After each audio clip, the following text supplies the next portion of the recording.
ꯍꯧꯖꯤꯛ ꯇꯥꯕꯤꯔꯁꯤ ꯔꯦꯗꯤꯑꯣ ꯂꯤꯂꯥ ꯀꯥꯎꯔꯒꯦ ꯂꯤꯂꯥ ꯑꯁꯤ 2016ꯗ ꯄꯥꯡꯊꯣꯛꯈꯤꯕ ꯗꯥꯏꯃꯟ ꯗ꯭ꯔꯃꯥ ꯐꯦꯁꯇꯤꯚꯦꯜꯒꯤ ꯕꯦꯁꯠ ꯄ꯭ꯔꯣꯗꯛꯁꯟꯒꯤ ꯑꯦꯋꯥꯔꯗ ꯐꯪꯂꯛꯈ꯭ꯔꯕ ꯂꯤꯂꯥꯅꯤ ꯂꯤꯂꯥ ꯏꯕ ꯃꯅꯤ ꯌꯨꯝꯅꯥꯝ ꯂꯤꯂꯥ ꯑꯁꯤꯕꯨ ꯇꯥꯛꯄꯤ ꯇꯝꯕꯤꯔꯤꯕ ꯀꯣꯡꯕ꯭ꯔꯥꯏ ꯂꯥꯠꯄꯝ ꯁ꯭ꯌꯥꯃꯥꯅꯟꯗ ꯁꯔꯃ ꯂꯤꯂꯥ ꯄꯨꯊꯣꯛꯄ ꯁꯟꯖꯤꯠ ꯁꯥꯏꯈꯣꯝ ꯂꯤꯂꯥ ꯑꯁꯤ ꯌꯨꯝꯖꯥꯎ ꯂꯥꯏꯔꯦꯝꯕꯤ ꯗ꯭ꯔꯃꯥꯇꯤꯛ ꯑꯦꯟड ꯀꯜꯆꯔꯦꯜ ꯌꯨꯅꯤꯌꯟꯒꯤ ꯑꯥꯔꯇꯤꯁꯁꯤꯡꯅ ꯁꯥꯟꯅꯕꯤꯕ ꯔꯦꯗꯤꯑꯣ ꯂꯤꯂꯥꯅꯤ ꯇꯥꯕꯤꯔꯁꯤ ꯔꯦꯗꯤꯑꯣ ꯂꯤꯂꯥ ꯀꯥꯎꯔꯒꯦ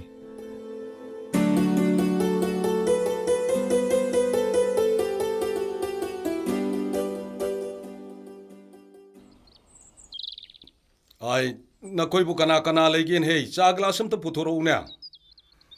No ngan ba suk kuirab se wo kaidodna lebe janu khangdre ni. Ngasi gi khabar duna karai da muk lekre. Oh, sida lere sida. Babu, chale jare. Thamu. Ayuk ta pabung su chaglasam ta e khangamuk ta da. Aduk thengna sa puthoro isu bun sa ja noi bu kaidodna lege na. Babu, mathaki ka khara se sengdokpada khara thengdokre. Oh, pare thamu. Ai, matung da dina. Thabak tawbada matam chana tawba tamgadam ni ko. Babu. Ai, sanam sa du di hogol lo bro. Masi yangang sinane ya hogsi onthok na thengraba. Babu, ngasi ding ta hogotana mafi marung hongdoktana chaga thakrabane. Ai, kadai chatkani haige ne mana mafi marun honghori harib du bo. Mama na ba ama unaruni haigum tawbane. Oh, ai namadu.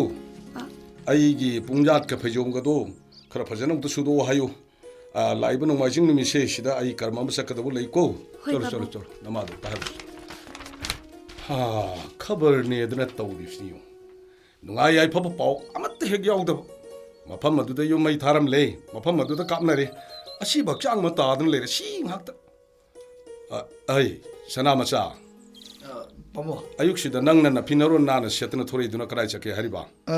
Pabung ai marup tombo hoi phawudang chacharu ke tawbani Pabung. Kari thabak leirage na. Pabung. Handak PWD gi section officer khara lawgadori.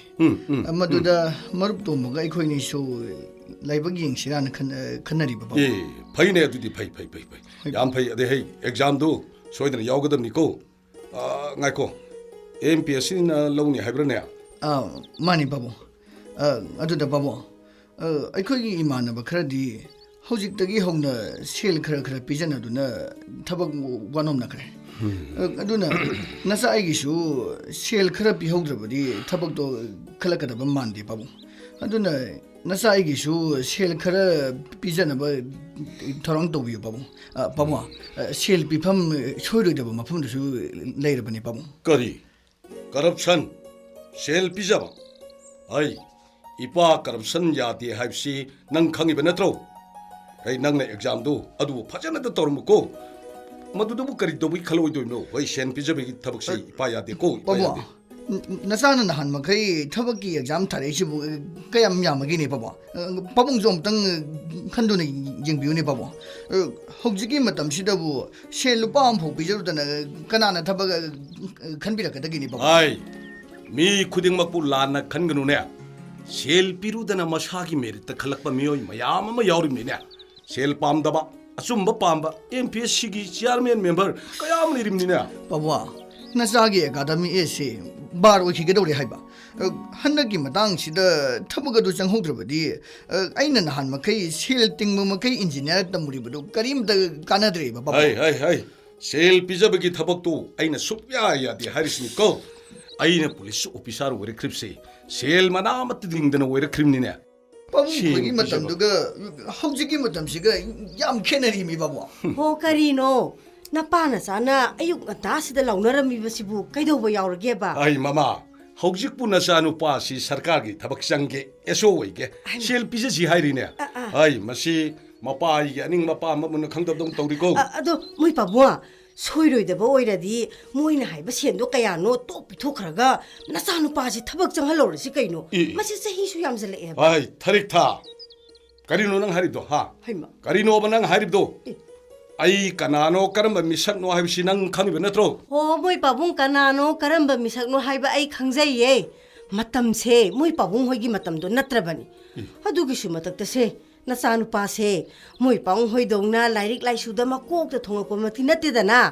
ꯃꯤꯗꯨꯒꯤ ꯃꯇꯥꯡꯒꯤꯁꯨ ꯈꯔ ꯌꯦꯡꯗꯕ ꯌꯥꯔꯤꯕ꯭ꯔꯥ ꯍꯥꯏꯕ ꯍꯥꯏ ꯅꯆꯥ ꯁꯤ ꯂꯥꯏꯔꯤꯛ ꯄꯥꯅꯤꯡꯗꯦꯅꯦ ꯍꯣꯠꯅꯅꯤꯡꯗꯦꯅꯦ ꯄꯥꯕꯨꯡ ꯑꯩꯕꯨ ꯂꯥꯏꯔꯤꯛ ꯄꯥꯗꯕ꯭ꯔꯅꯦ ꯄꯥꯕꯨꯡ ꯁꯦꯜ ꯄꯤꯖꯍꯧꯗꯕꯒꯤ ꯃꯩꯕꯥꯕꯨꯁꯤꯗ ꯂꯩꯍꯧꯕ ꯉꯥꯛꯇ ꯅꯠꯇ꯭ꯔꯅꯦ ꯄꯥꯕꯨꯡ ꯅꯆꯥꯅꯨꯄꯥ ꯑꯍꯜꯁꯤꯁꯨ ꯒꯃꯦꯟꯒꯤ ꯑꯣꯖꯥ ꯃꯆꯥ ꯑꯃꯇꯪ ꯑꯣꯏꯔꯕꯁꯨ ꯑꯣꯏꯍꯧꯒꯗꯕꯗꯣ ꯃꯣꯏ ꯄꯥꯕꯨꯡꯅ ꯁꯦꯜ ꯄꯤꯖꯁꯤ ꯌꯥꯗꯕꯗꯒꯤ ꯄ꯭ꯔꯥꯏꯚꯦꯠ ꯁ꯭ꯀꯨꯜꯒꯤ ꯑꯣꯖꯥ ꯑꯣꯏꯗꯅ ꯇꯣꯂꯣꯞ ꯍꯩꯀ꯭ꯔꯨ ꯃꯅꯥꯗ ꯌꯣꯝꯃꯒ ꯐꯪꯗꯅ ꯃꯄꯨꯟꯁꯤꯁꯤ ꯂꯦꯜꯂꯦꯗꯅ ꯍꯥꯏ ꯃꯤꯒꯤ ꯃꯥꯏ ꯄꯥꯛꯄ ꯍꯥꯏꯕꯁꯤꯗꯤ ꯃꯥꯅ ꯐꯪꯂꯤꯕ ꯇꯣꯂꯣꯞꯇꯨꯅ ꯂꯦꯞꯀꯗꯕ ꯅꯠꯇꯦꯅꯦ ꯈꯪꯉꯕ꯭ꯔꯥ ꯃꯥꯅ ꯇꯧꯊꯣꯔꯛꯄ ꯊꯕꯛꯇꯨꯅ ꯂꯦꯞꯀꯗꯕꯅꯤꯅꯦ ꯑꯩꯗꯤ ꯏꯆꯥ ꯅꯨꯄꯥ ꯑꯍꯜ ꯑꯁꯤ ꯑꯣꯖꯥ ꯑꯣꯏꯔꯤ ꯍꯥꯏꯗꯅ ꯆꯥꯎꯊꯣꯛꯆꯔꯤꯕꯅꯤꯅꯦ ꯅꯈꯣꯏ ꯈꯪꯉꯤ ꯅꯠꯇ꯭ꯔꯣ ꯀꯌꯥꯗꯤ ꯌꯥꯝꯃꯦ ꯃꯈꯣꯏꯒꯤ ꯁ꯭ꯀꯨꯜꯗꯨꯅ ꯄꯣꯖꯤꯁꯟ ꯂꯦꯞꯄ ꯁꯥꯇ꯭ꯔ ꯀꯌꯥꯗꯤ ꯌꯥꯝꯃꯦ ꯄꯨꯊꯣꯛꯈ꯭ꯔꯤꯕꯁꯦ ꯅꯈꯣꯏ ꯈꯪꯉꯤ ꯅꯠꯇ꯭ꯔꯣ ꯇꯥꯃꯣꯅ ꯄ꯭ꯔꯥꯏꯚꯦꯠ ꯁ꯭ꯀꯨꯜꯗ ꯑꯣꯖꯥ ꯑꯣꯏꯗꯨꯅ ꯄꯣꯖꯤꯁꯟ ꯂꯦꯞꯄ ꯁꯥꯇ꯭ꯔ ꯀꯌꯥ ꯑꯃ ꯄꯨꯊꯣꯛꯂꯝꯕꯗꯤ ꯌꯥꯏ ꯑꯗꯨꯕꯨ ꯑꯩꯈꯣꯏ ꯇꯥꯃꯣꯒꯤ ꯃꯆꯥ ꯑꯁꯤꯕꯨ ꯃꯤ ꯑꯣꯏꯅꯅꯕ ꯁꯦꯝꯕ ꯉꯝꯒꯗꯧꯔꯤꯕ꯭ꯔꯅꯦ ꯄꯥꯕꯨꯡ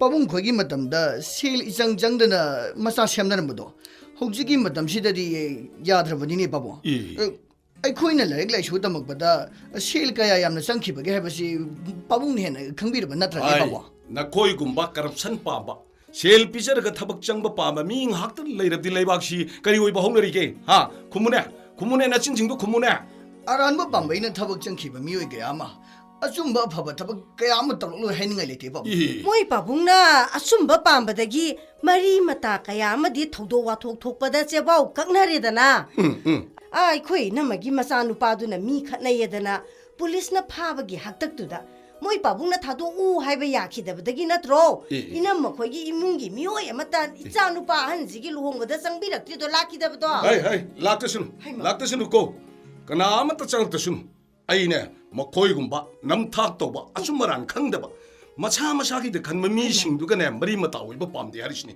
ꯁꯪꯒ ꯇꯧꯕ ꯄꯥꯝꯗꯦ ꯍꯥꯏꯔꯤꯁꯤꯅꯤ ꯀꯣ ꯃꯃꯩꯗꯗꯤꯅꯦ ꯀꯔꯤꯅꯣ? ꯁꯃꯥꯖꯗꯒꯤ ꯑꯌꯨꯛꯁꯤꯗ ꯑꯃꯨꯛ ꯂꯥꯎꯅꯔ ꯃꯥꯜꯂꯦꯅꯦ ꯇꯧꯔꯤꯁꯦ. ꯇꯣꯉꯥꯟꯅ ꯍꯤꯡꯕꯒꯤ ꯐꯤꯕꯝꯗ ꯂꯥꯛꯀꯅꯤꯀꯣ ꯄꯨꯝꯅꯃꯛꯅꯅꯦ ꯑꯩꯈꯣꯏꯕꯨ ꯏꯟꯊꯣꯛꯀꯦ ꯍꯥꯏꯔꯁꯨ ꯏꯟꯊꯣꯛꯆꯁꯅꯨ ꯃꯗꯨ ꯀꯔꯤꯝꯇ ꯕꯦꯔꯥ ꯂꯩꯇꯦ ꯑꯩꯒꯤꯀꯣ ꯀꯔꯤꯝꯇ ꯕꯦꯔꯥ ꯂꯩꯇꯦ ꯑꯗꯨ ꯑꯗꯥ ꯈꯪꯗꯦ ꯍꯟꯗꯛꯀꯤ ꯃꯇꯥꯡꯁꯤꯗ ꯑꯩꯗꯤ ꯊꯕꯛ ꯆꯪꯍꯧꯗꯕ ꯁꯨꯛꯌꯥ ꯌꯥꯔꯣꯏ ꯍꯥꯏꯁꯤꯅꯤ ꯉꯥꯏꯈꯣ ꯅꯪ ꯉꯥꯏꯈꯣꯅꯦ ꯑꯩꯅ ꯉꯥꯡꯕꯒ ꯇꯥꯁꯤꯟꯅꯗꯅ ꯃꯁꯤ ꯆꯠꯈ꯭ꯔꯦꯅꯦ ꯅꯪꯅ ꯊꯕꯛ ꯆꯪꯕꯗꯨꯗꯤ ꯑꯩꯈꯣꯏ ꯈꯨꯗꯤꯡꯃꯛꯅ ꯄꯥꯝꯃꯤꯅꯦ ꯇꯧꯕꯗꯕꯨ ꯕꯦꯛ ꯗꯣꯔꯗꯒꯤ ꯆꯪꯕꯗꯨꯗꯤ ꯄꯥꯝꯗꯦ ꯍꯥꯏꯕꯅꯤꯅꯦ ꯄꯥꯕꯨꯡ ꯄꯥꯕꯨꯡꯅ ꯍꯥꯏꯕꯤꯔꯤꯕ ꯋꯥꯐꯝꯗꯨ ꯆꯨꯝꯗꯕꯕꯨꯗꯤ ꯅꯠꯇꯦ ꯌꯥꯝꯅ ꯆꯨꯝꯃꯤ ꯑꯗꯨꯅꯤ ꯑꯗꯨꯗ ꯑꯩꯈꯣꯏꯁꯨ ꯑꯃꯣꯠꯄ ꯑꯅꯩꯕ ꯁꯃꯥꯖ ꯑꯁꯤꯗ ꯂꯩꯔꯨꯔꯕꯅꯤꯅ ꯂꯩꯈꯣꯝ ꯂꯩꯅꯥꯡ ꯇꯩꯗꯅ ꯇꯔꯨ ꯇꯅꯥꯟꯅ ꯍꯤꯡꯒꯦ ꯍꯥꯏꯕꯗꯤ ꯈꯛ ꯌꯥꯒꯗꯕ ꯃꯥꯟꯗꯦꯅꯦ ꯄꯥꯕꯨꯡ ꯆꯤꯡꯈꯩ ꯏꯄꯥꯅ ꯍꯥꯏꯕꯗꯤ ꯑꯃꯣꯠꯄ ꯑꯅꯩꯕ ꯁꯃꯥꯖꯁꯤ ꯁꯦꯡꯗꯣꯛꯁꯤ ꯇꯔꯨꯕ ꯁꯃꯥꯖ ꯑꯃ ꯑꯣꯏꯍꯟꯁꯤ ꯍꯥꯏꯕꯅꯤꯅꯦ ꯏꯄꯥꯅ ꯍꯥꯏꯕꯗꯤ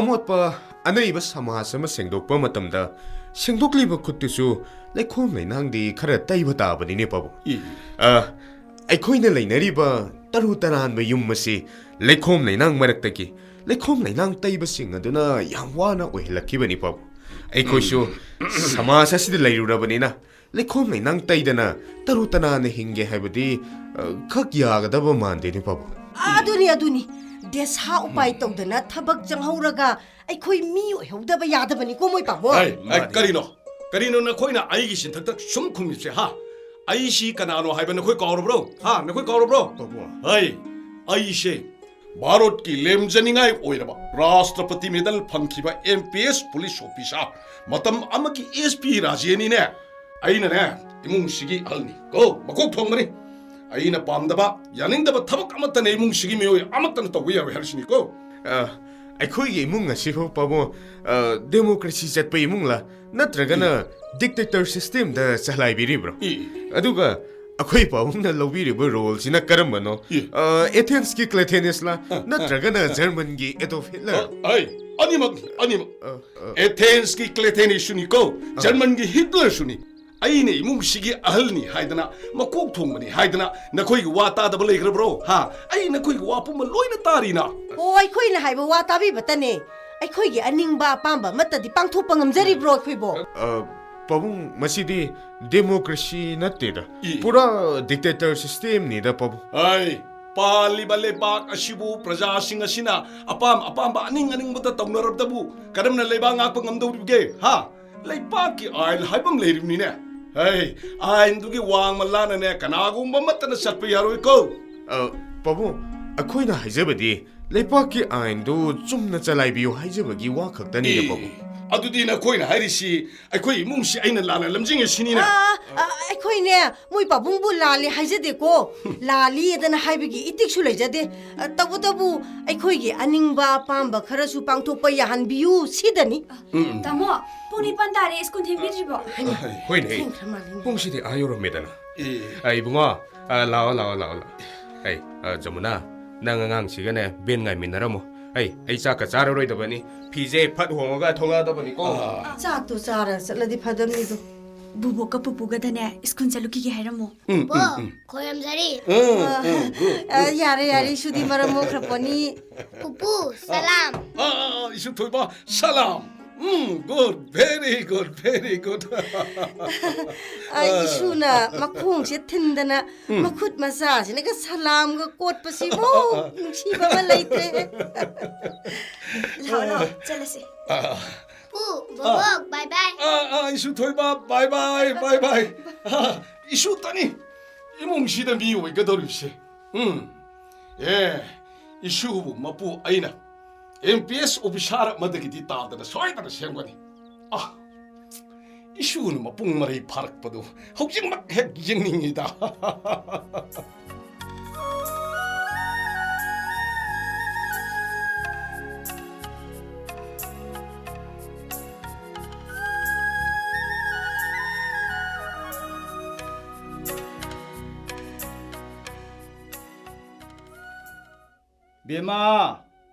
बेमा इपा लाइन है करीनो कनाम तो लेते बजाला कौब लापगा हम तो खुमदब सिवा बेमा जमुना इपा लाइन है 바지 따래. 바지 저귀시다 판비요. यारीने हाय इशूदो कौथोर उन है से इशूगी साननबा असापोर पोर इने 바지 나 수디 스쿨 자크레. 이해 이슈 스쿨 자크라바 세 अदुदिने इशूगी असापोसे थमजनबियो होय 바지. 바지 ngahakta 판비라모 아이 살로라게. हाय नंग सागादो लोलोरनो इपा सा थक्तबो कुइरे 하. अदुदि 바지 사이싱 사라가 누미당 와이람 탐나로.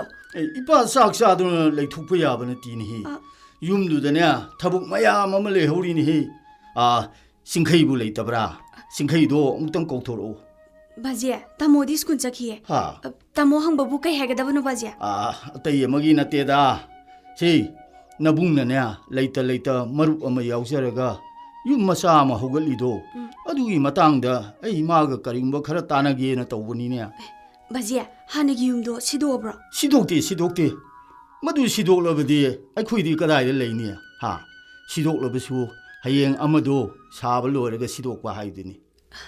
바지 अनौबो युम अमा सारबसु हानेगी युमदो सिदोकुमसिको. युमदो यामना नुक्सी. युमदुगी मखादा एखोई छौरखिबने. लेखिद्रबी इमाना नुमित चुप्पा सिट सेंगदोक्चरमबने. युमदो उबदा इमादो युमदुदा लैरमदो बोइता खले. इशाना युमदु सिदोक्पा पामद्रबदि सिदोक्त्रगा लोइरे कैनो पा सिदोइ अनौबो सारिबी युमदो बाजे कयामदि होगलागे.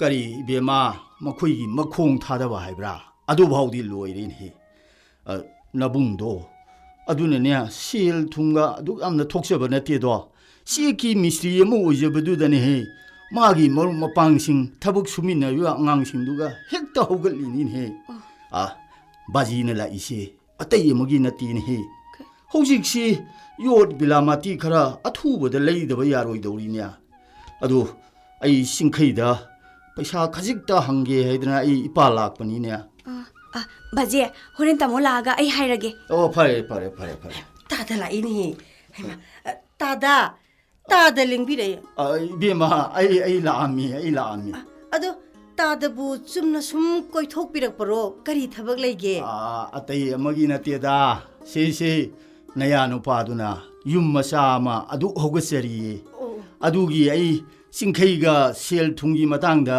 करी no खजिकता तानसिराइना I लाकपनी.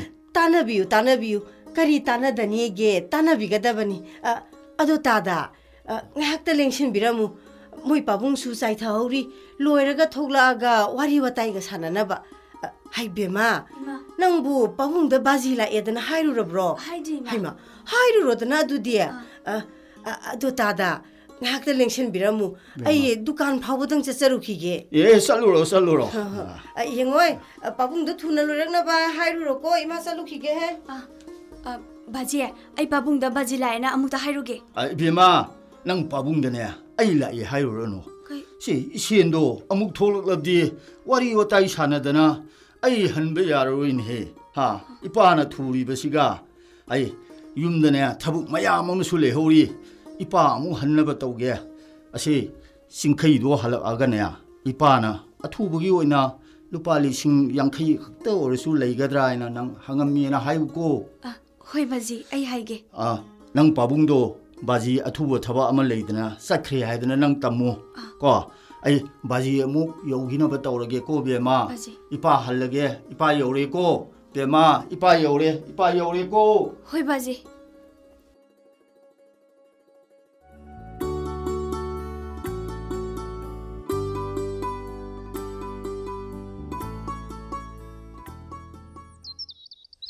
사나움사도 마기 더벅기 పరీక్షా도 ngasi 하이도까니 해다나 yengba satkhibadu yarokladi thokna nuaikhranida madi yamna harau na satkhi ha seldi pirudrabanina yaudi yauro oini moi pabung sinane sel pc haibado hek yaramabadi icha se dum khanjara daune ba ai mama karino ne nang na murum sonraga lermi duba ho atai amagi na teda moi pabung nasa nupa sanam sado magi thabaki parikha thagi badu ngasi haido kani edana yeng basakhi ba adugi sado karam thomga ba idana ne solami bani ne ai madugi de makta nang kari suwaru nu ne mama mana iramli ba tawramli badugi mahaido masa na dum phangjaga dawni nasana chumna khumlam edana ma soidar dum khalakani ko sel di pidana kadai di khalluga bano hai na koina chenja thumjari wa da ngang dana lai aina haiba thajong ne nasana exam du da hanglam liba question sing du ge answer du madu chumna he khumlam na ba aina haiba thaju ma soidana khalakadam yengu aina haiba ichana phana chumna khumsanu sel piba mi do dum khan khadawni kana da bawani da ai sa dum lulukhige hai ngako sadu loloronu yar sa loloronu ai ngasidi ya marup alengi dane sabe ya basa sele hore nungdag june sara helage ai namunu bido ai gi saha purno hayuko ho ai ma gari ma khola ma tare sibu isu hala porang mani tu hale napan za hale dana la isu hale dana Pupu, salam. salam hai beba isu school kumai he isu gi sana thakna bu no thoram thor bro 바붕, 따우자래. pare 이붕아, 라와, 나 비나로 홍도라세.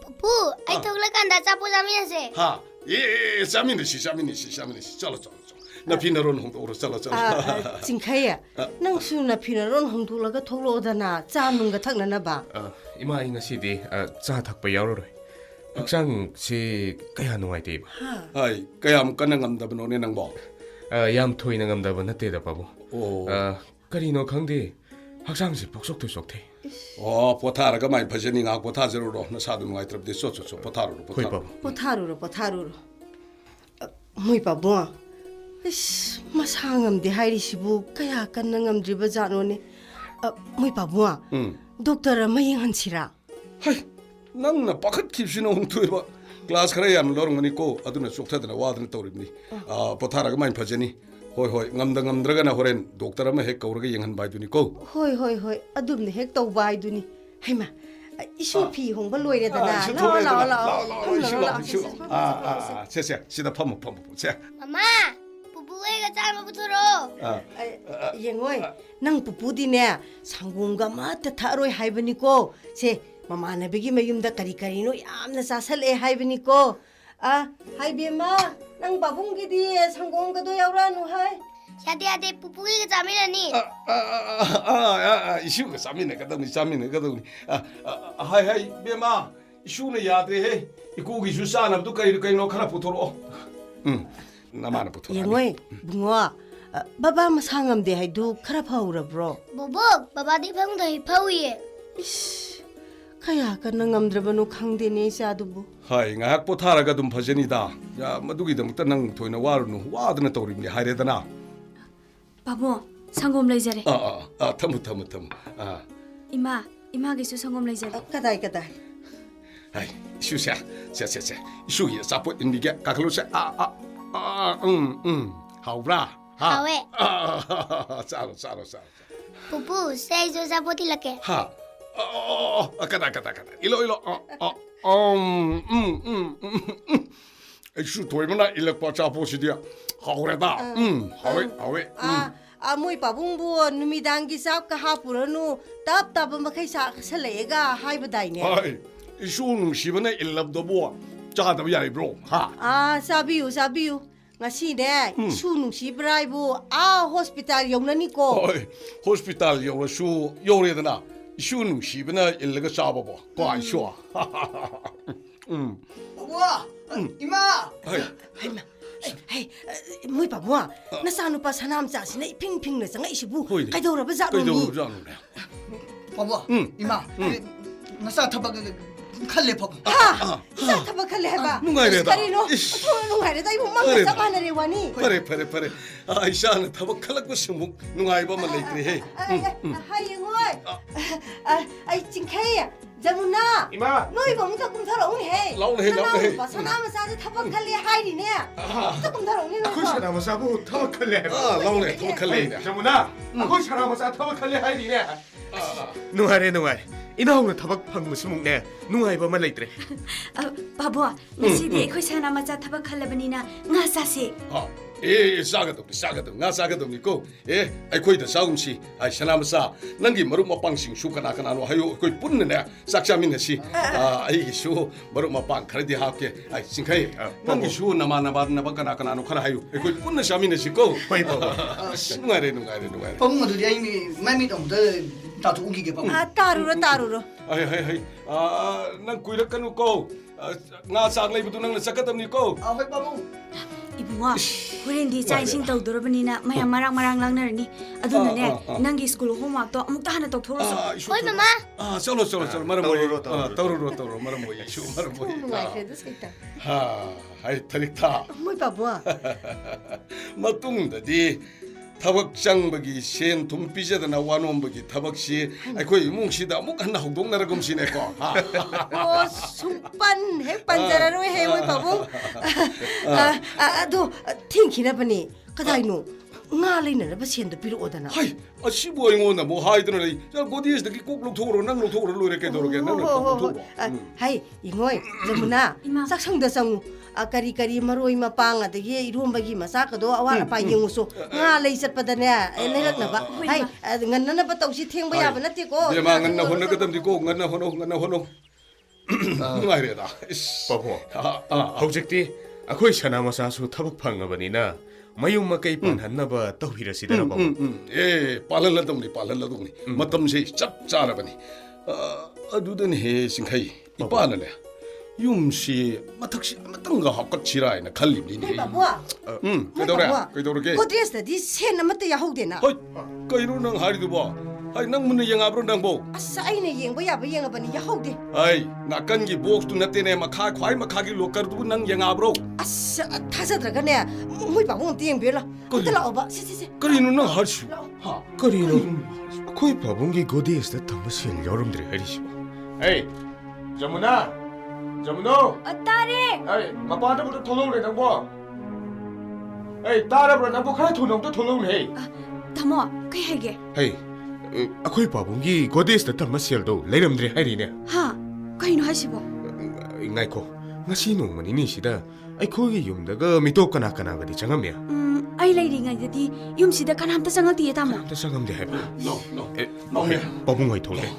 에이 나이코 낭나 짱기본 마탐다 고데스도 쇼롤렘라 항브로 응노다 moi babung solo la ga leira mi se aina moi babung gi mon makha da gi sodo loktho ga hang ba da yawram da bani da na 까이로 떠오르시고 하이 ꯑꯩꯈꯣꯏ ꯏꯃꯨꯡꯁꯤꯗ ꯃꯤꯇꯣꯞ ꯀꯅꯥ ꯀꯅꯥ ꯆꯪꯉꯝꯃꯤ ꯍꯥ ꯅꯈꯣꯏ ꯀꯅꯥ ꯀꯅꯥ ꯎꯍꯧꯏ ꯀꯅꯥ ꯀꯅꯥ ꯆꯪꯉꯝꯒꯦ ꯅꯣꯡꯅꯤꯁꯤꯗꯗꯤ ꯀꯅꯥꯝꯇ ꯆꯪꯉꯝꯗꯦꯅ ꯄꯥꯕꯨꯡ ꯁꯦꯟꯐꯝꯗꯨꯕꯨ ꯀꯌꯥꯝ ꯌꯥꯝꯕ ꯁꯦꯟꯐꯝꯅꯣ ꯑꯩ ꯆꯤꯡꯈꯩ 30 lakhsꯅꯤꯅꯦ ꯑꯗꯨꯛ ꯌꯥꯝꯕ ꯁꯦꯟꯐꯝꯗꯨꯗꯤ ꯀꯅꯥꯅ ꯃꯇꯧ ꯀꯔꯝꯅ ꯂꯧꯔꯤꯕꯖꯥꯠꯅꯣ ꯁꯦꯟꯐꯝꯁꯤ ꯇꯧꯔꯤꯁꯤ ꯁꯅꯥꯃꯆꯥꯅ ꯃꯥꯒꯤ ꯊꯕꯛꯀꯤꯗꯃꯛꯇ ꯍꯨꯔꯥꯜꯂꯤꯕꯖꯥꯠ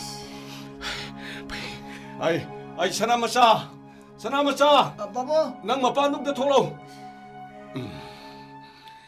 ꯁꯦꯟꯐꯝ ꯑꯗꯨ ꯃꯥꯅ ꯃꯥꯒꯤ ꯊꯕꯛ ꯋꯥꯅꯣꯝꯅꯕꯒꯤꯗꯃꯛꯇ ꯑꯩ ꯏꯐꯝꯗꯒꯤ ꯍꯨꯔꯥꯟꯗꯅ ꯍꯦꯛ ꯄꯨꯔꯝꯂꯕ ꯐꯩ ꯃꯥꯕꯨ ꯑꯩꯅꯅꯦ ꯑꯩꯒꯤ ꯏꯆꯥꯅꯤ ꯍꯥꯏꯕꯁꯤ ꯈꯛ ꯍꯥꯏꯈ꯭ꯔꯔꯣꯏ ꯃꯥꯒꯩꯒ ꯄꯨꯟꯁꯤꯁꯤꯃꯒꯤ ꯃꯔꯤ ꯇꯠꯀꯗꯕꯅꯤ ꯍꯦ ꯁꯅꯥꯃꯆꯥ ꯅꯪ ꯑꯝꯇ ꯃꯄꯥꯟꯗ ꯊꯣꯛꯂꯛꯑꯣ ꯍꯥꯏꯕꯅꯤꯅꯦ 바보. 나사부 고기 바보. 헤이 능 이빠기 고리에스드기 셀록 톡브라 쟁나 고무 바보가 이 럭톡 되고 바보. 능 따생 록톡 됐고 챙해 바보. 근데 바보가 이 마미담데 따버 러션적이게 바보. 아두디 숙기 한번 셴펑시디 까나를 록톡하더리바 헤이 나 거의 까나마따 이 고리에스드기 셀록 톡 됐고 ꯄꯥꯕꯨꯡ ꯑꯩꯗꯤ ꯄꯥꯕꯨꯡꯒꯤ ꯀꯥꯗ ꯅꯣꯡꯃꯗ ꯆꯪꯕꯁꯨ ꯅꯠꯇꯦ 바보, ꯑꯩꯗꯤ ꯁꯦꯟꯐꯝꯗꯨꯒꯤ ꯃꯔꯝꯗ ꯀꯩꯝꯇ ꯈꯪꯖꯗꯦ.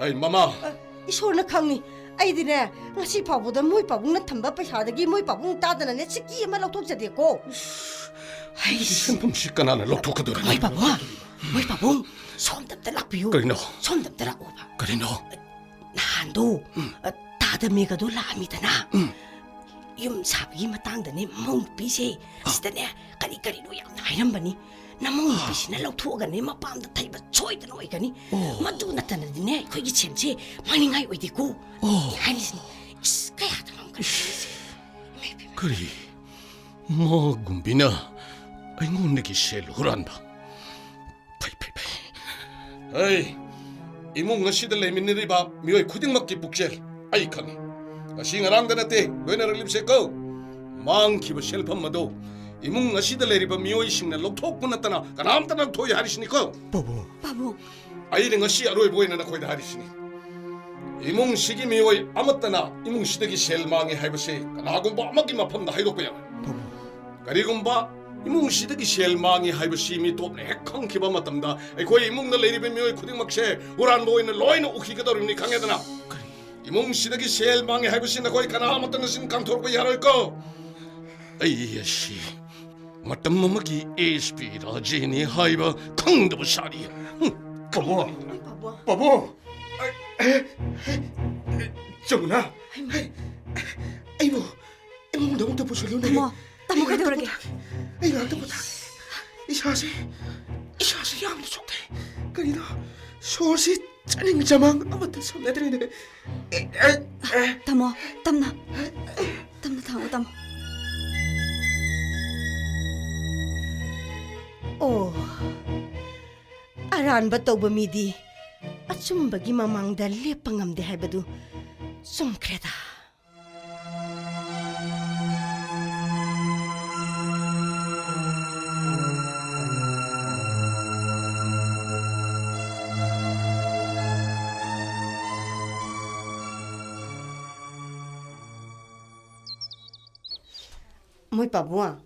Moy pabung 그이더래 nasa nupa ukhul da laikhibado nong phadok telephone de wari watai sanaba natana udaba kuire ni chado thabak nongna changlibani do oidana suti loba su yade haido adu moy pabwa imphal da taraknaba kana no khangna sanaba ga leredi amtang hainaraga yengsira 이 거리기 포스팅기드막도 와놈도이바 하 에이 government pirakpo posting mafamdudane ma dum leiba tabni ko imphal da ma darkar oiredana imphal da dum posting mai pijarakani ko madu idamta I wanom bi wadu igonda harakanu ko hoi chado udaba kuirakpadu da haibanida khalunu ko madu idamta nang karim ta khalunu 이마, 마시기 잉닝데 비시 툭레네 묵시기드레다 이마, ngasi kay isang thongsi게. yare ima adum thongge nangi angangi school gi nangnabado adum tawjaruro thongge ima thongge 이마, ngasi디 ay adum thongge yanida. imana ayuk nungdang paduna thongaise ꯐꯅꯗꯤ ꯀꯨꯏꯔꯦꯕ ꯑꯣ ꯌꯥꯔꯦ ꯅꯪꯅꯅꯕ pressure ꯀꯨꯀꯔꯗ ꯀꯥꯝꯕ꯭ꯔꯥ ꯀꯔꯤꯅꯣ ꯑꯗꯨꯝ ꯇꯧꯖꯔꯨꯔꯣ ꯑꯩ ꯆꯥꯛꯇꯨꯗꯤ ꯑꯗꯨꯝ ꯊꯣꯡꯒꯦꯕ ꯊꯣꯡꯒꯦ ꯏꯃꯥ ꯊꯣꯡꯒꯦ ꯑꯩ ꯑꯗꯨꯝ ꯊꯣꯡꯖꯒꯦ ꯀꯩꯅꯣ ꯏꯃꯥꯒ ꯄꯥꯕꯨꯡꯒꯅ ꯈꯜꯂꯤꯕ ꯋꯥꯈꯜꯁꯤꯕꯣ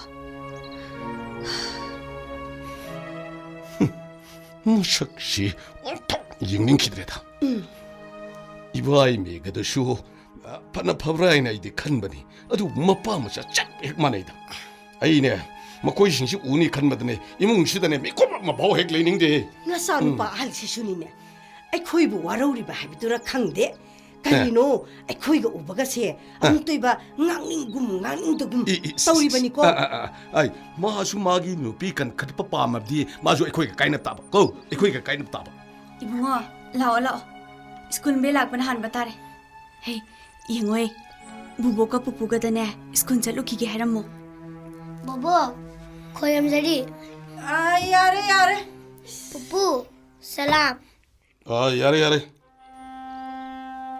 ꯃꯃꯥ ꯑꯩꯅ ꯄꯨꯄꯨꯗ ꯁꯂꯥꯝ ꯀꯣꯠꯄꯗ ꯄꯨꯄꯨꯅ ꯀꯣꯠꯂꯛꯇꯤꯌꯦ 이붕어 라오 스쿨 벨 락번 한 바따레 어서 눅시크라바 이슈어시 마마시기 몽시는 핵 눅시한데다 ꯀꯥꯟꯅꯗꯦꯁꯦ ꯃꯣꯏ ꯄꯥꯕꯨꯡ ꯂꯥꯛꯑꯣ ꯏꯃꯨꯡ ꯆꯪꯕꯤꯔꯛꯑꯣ ꯏꯔꯨ ꯃꯥꯏꯊꯅꯕ ꯇꯧꯕꯤꯔꯨ ꯂꯥꯛꯑꯣ ꯑꯩꯁꯨꯅꯦ ꯆꯥꯛ ꯏꯁꯤꯡ ꯊꯣꯡꯅꯅꯕ ꯇꯧꯔꯒꯦ ꯂꯣꯏꯁꯜꯂꯝꯃꯣ ꯂꯥꯛꯑꯦ ꯑꯩꯁꯨ ꯂꯥꯛꯑꯦ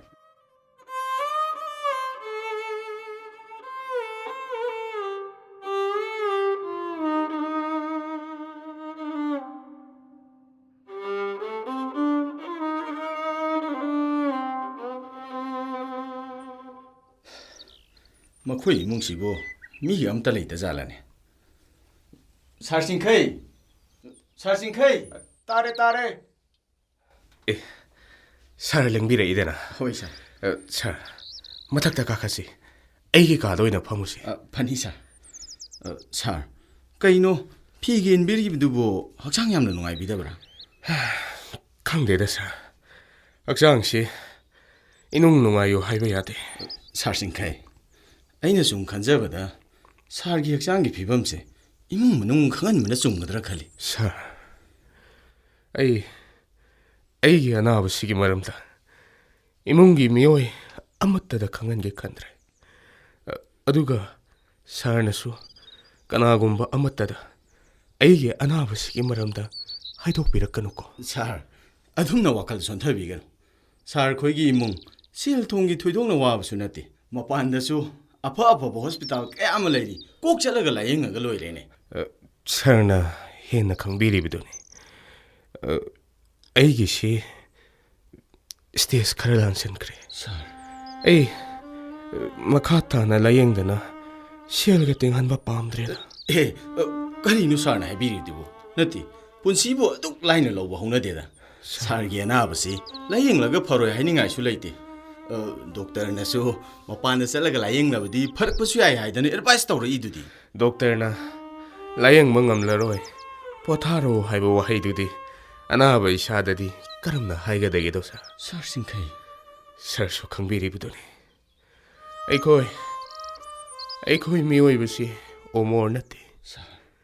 분시기 아로이베 히도 락방아이나 힝나방 악다네. 분시기 아로이베 히도나부 락라부디 아이 셋닝데다나 닝아이 떠우두나 레호부 야바나테. 살 아이슈 강이 본시게 아로이베 히나 락라바다 까나하나수 닝아이 떠우두나 레호부 야로이 하이바.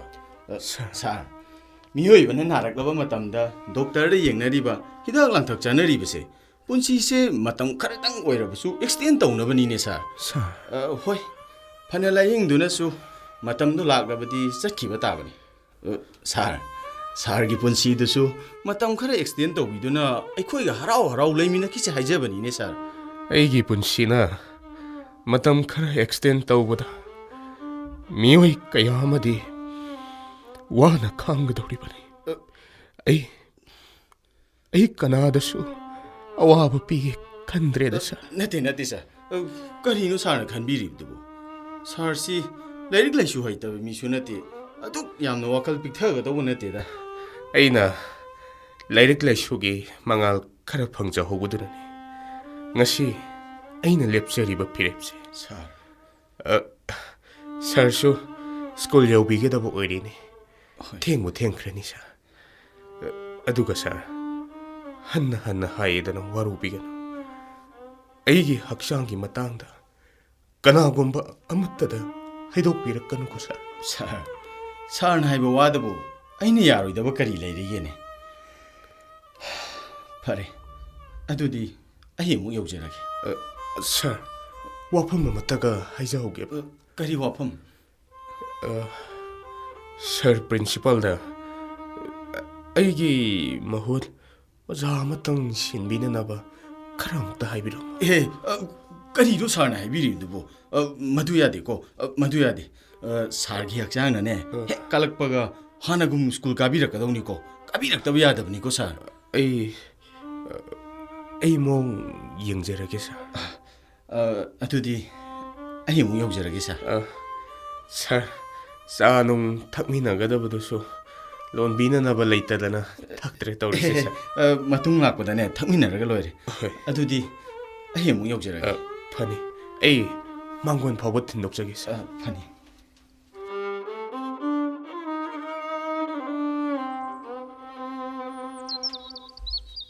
ꯃꯃꯥ ꯑꯩ ꯏꯔꯨꯖꯕ ꯂꯣꯏꯔꯦ ꯍꯦ ꯆꯥꯛ ꯏꯁꯤꯡ ꯑꯗꯨ ꯑꯃꯨꯛꯇ ꯂꯣꯏꯁꯜꯂꯝꯃꯣ ꯑꯩ ꯊꯕꯛ ꯑꯃ ꯆꯠꯊꯣꯛꯀꯗꯧꯅꯤ ꯃꯤ ꯆꯠꯀꯗꯧꯅꯤ ꯄꯥꯕꯨꯡ ꯋꯥꯐꯝ ꯑꯃꯠꯇ ꯀꯔꯤꯅꯣ ꯄꯥꯕꯨꯡ ꯑꯩꯈꯣꯏꯒꯤ ꯏꯃꯨꯡ ꯑꯁꯤꯗ ꯇꯧꯅꯔꯤꯕꯁꯤꯕꯨ ꯑꯩꯈꯣꯏ ꯏꯃꯨꯡꯗ ꯀꯔꯤ ꯇꯧꯕ ꯌꯥꯎꯔꯒꯦ ꯏꯃꯨꯡ ꯑꯃꯠꯇꯗ ꯂꯩꯃꯤꯟꯅꯔꯒ ꯑꯃꯅ ꯉꯥꯡꯕꯗ ꯑꯃꯅ ꯇꯥꯗꯕ ꯑꯃꯅ ꯀꯧꯕꯗ ꯑꯃꯅ ꯈꯨꯝꯅꯤꯡꯗꯕ ꯑꯃꯅ ꯄꯥꯏꯕ ꯄꯣꯠ ꯑꯃꯅ ꯆꯥꯅꯤꯡꯗꯕꯁꯤꯕꯨ ꯀꯔꯝꯅ ꯂꯩꯃꯤꯟꯅꯕꯗ ꯅꯨꯡꯉꯥꯏꯒꯗꯧꯔꯤꯕꯅꯣ ꯄꯥꯕꯨꯡ ꯂꯩꯃꯤꯟꯅꯕ ꯅꯨꯡꯉꯥꯏꯇꯅꯕ ꯁꯤꯜꯂꯕꯗꯤ ꯅꯨꯡꯉꯥꯏꯇꯕ ꯇꯥꯕꯅꯤꯅꯦ ꯀꯣ ꯑꯩ ꯈꯪꯉꯤ ꯄꯥꯕꯨꯡꯒꯤ ꯁꯦꯜ ꯍꯦꯛ ꯃꯥꯡꯈꯤꯕ ꯅꯨꯃꯤꯠ ꯑꯗꯨꯗꯒꯤ ꯏꯃꯨꯡ ꯑꯁꯤꯗ ꯑꯣꯏꯔꯛꯂꯤꯕ ꯍꯧꯔꯛꯂꯤꯕ ꯄꯨꯝꯕ ꯄꯥꯕꯨꯡꯅ ꯇꯁꯦꯡꯅ ꯆꯤꯡꯅꯕꯤꯔꯤꯕ ꯃꯤꯁꯛꯇꯨ ꯀꯅꯥꯅꯣ ꯍꯦꯛꯇ ꯍꯥꯏꯕꯤꯌꯣ ꯑꯩ ꯀꯅꯥꯒꯨꯝꯕ ꯃꯤꯑꯣꯏ ꯑꯃꯠꯇꯗ ꯃꯥꯡꯈꯤꯕ ꯁꯦꯜꯗꯨ ꯂꯧꯔꯝꯒꯅꯤ ꯆꯤꯡꯅꯩ ꯍꯥꯏꯈꯤꯕ ꯂꯩꯇꯦꯀꯣ ꯄꯥꯕꯨꯡꯅ ꯑꯗꯨꯝꯅ ꯆꯤꯟꯅ ꯊꯣꯛꯅ ꯃꯥꯅ ꯂꯧꯔꯝꯒꯅꯤ ꯃꯥꯕꯨ ꯆꯤꯡꯅꯩ ꯍꯥꯏꯔꯕꯗꯨꯅꯅꯤ ꯉꯁꯤ ꯏꯃꯨꯡ ꯑꯁꯤꯗ ꯂꯩꯔꯤꯕ ꯃꯤꯄꯨꯝ ꯈꯨꯗꯤꯡꯃꯛ ꯆꯤꯟꯗꯤ ꯊꯣꯛꯇ ꯃꯅꯨꯡꯗ ꯈꯩꯕꯝ ꯇꯥꯅꯔꯤꯕꯁꯦ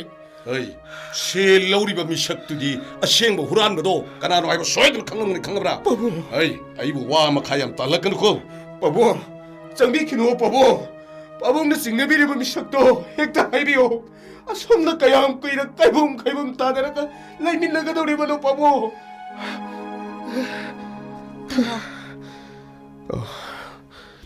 ꯖꯃꯨꯅꯥ ꯅꯪ ꯍꯜꯂꯛꯂꯕ꯭ꯔꯥ ꯍꯜꯂꯛꯑꯦ ꯇꯥꯃꯣ ꯐꯔꯦ ꯇꯥꯃꯣ ꯏꯃꯨꯡꯁꯤꯒꯤ ꯇꯧꯅꯔꯤꯕ ꯃꯑꯣꯡ ꯃꯇꯧꯁꯤꯗ ꯁꯨꯝ ꯂꯩꯅꯔꯕꯗꯤ ꯑꯩ ꯃꯈꯥ ꯇꯥꯅ ꯌꯨꯝꯁꯤꯗ ꯂꯩꯕ ꯉꯝꯃꯣꯏꯗꯧꯔꯦ ꯑꯩ ꯉꯁꯤꯃꯛ ꯌꯨꯝꯁꯦ ꯊꯥꯗꯣꯛꯇꯨꯅ ꯆꯠꯈꯤꯕ ꯇꯥꯕꯅꯤ ꯀꯔꯤꯅꯣ ꯅꯪꯅ ꯍꯥꯏꯔꯤꯕꯗꯨꯕꯣ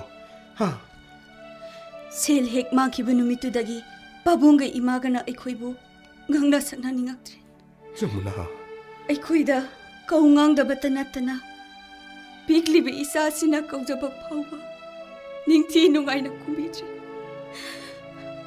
ꯑꯩꯅ ꯄꯥꯏꯕ ꯄꯣꯠꯆꯩ ꯐꯥꯎꯕ ꯆꯥꯕꯤꯗ꯭ꯔꯒ ꯑꯩꯅ ꯌꯨꯝꯁꯤꯒꯤ ꯃꯧ ꯑꯃꯅꯤ ꯍꯥꯏꯅ ꯈꯪꯍꯧꯅ ꯂꯩꯒꯗꯧꯔꯤꯕꯅꯣ ꯖꯃꯨꯅꯥ ꯀꯔꯤꯒꯤꯅꯣ ꯅꯪꯅ ꯑꯁꯨꯛ ꯌꯥꯝꯅ ꯉꯥꯏꯉꯝꯗ꯭ꯔꯤꯕꯁꯤꯕꯣ ꯑꯆꯨꯝꯕ ꯁꯦꯡꯕꯗꯨ ꯅꯣꯡꯃꯗꯤ ꯁꯣꯏꯗꯅ ꯈꯪꯂꯛꯀꯅꯤ ꯍꯥꯏꯔꯤꯗꯅ ꯀꯌꯥꯝ ꯀꯨꯏꯅꯅꯣ ꯑꯩꯈꯣꯏꯅ ꯂꯥꯜꯂꯨꯔꯕ ꯍꯨꯔꯥꯟꯕ ꯃꯤꯁꯛ ꯑꯃꯒꯨꯝ ꯈꯥꯡꯗꯨꯅ ꯂꯩꯒꯗꯧꯔꯤꯕꯁꯤꯕꯣ ꯄꯥꯕꯨꯡꯅ ꯁꯦꯟꯐꯝ ꯑꯗꯨ ꯑꯩꯈꯣꯏꯅ ꯂꯧꯏ ꯍꯥꯏꯕꯃꯛꯇꯤ ꯍꯥꯏꯗ꯭ꯔꯤꯗꯅ ꯁꯦꯟꯐꯝꯗꯣ ꯑꯩꯈꯣꯏꯅ ꯂꯧꯏ ꯍꯥꯏꯗꯅ ꯑꯩꯈꯣꯏꯕꯨ ꯐꯨ ꯆꯩꯗꯨꯅ ꯌꯨꯝꯁꯤꯗꯒꯤ ꯊꯥꯟꯗꯣꯛꯄꯤꯔꯝꯕꯅ ꯍꯦꯟꯅ ꯐꯩꯌꯦ ꯖꯃꯨꯅꯥ ꯁꯨꯝꯅ ꯁꯨꯝ ꯋꯥ ꯉꯥꯡꯗꯅ ꯊꯃꯣꯏꯗ ꯋꯥꯔꯧꯕꯁꯤꯗꯤ ꯑꯩ ꯈꯥꯡꯗꯨꯅ ꯂꯩꯕ ꯉꯝꯗꯤꯌꯦ ꯖꯃꯨꯅꯥ ꯑꯩ ꯌꯨꯝꯁꯤꯗ ꯂꯩꯕ ꯉꯝꯃꯔꯣꯏ ꯑꯩ ꯉꯁꯤꯃꯛ ꯌꯨꯝꯁꯤ ꯊꯥꯗꯣꯛꯇꯨꯅ ꯆꯠꯂꯅꯤ ꯍꯥꯏꯁꯤꯅꯤ ꯖꯃꯨꯅಾ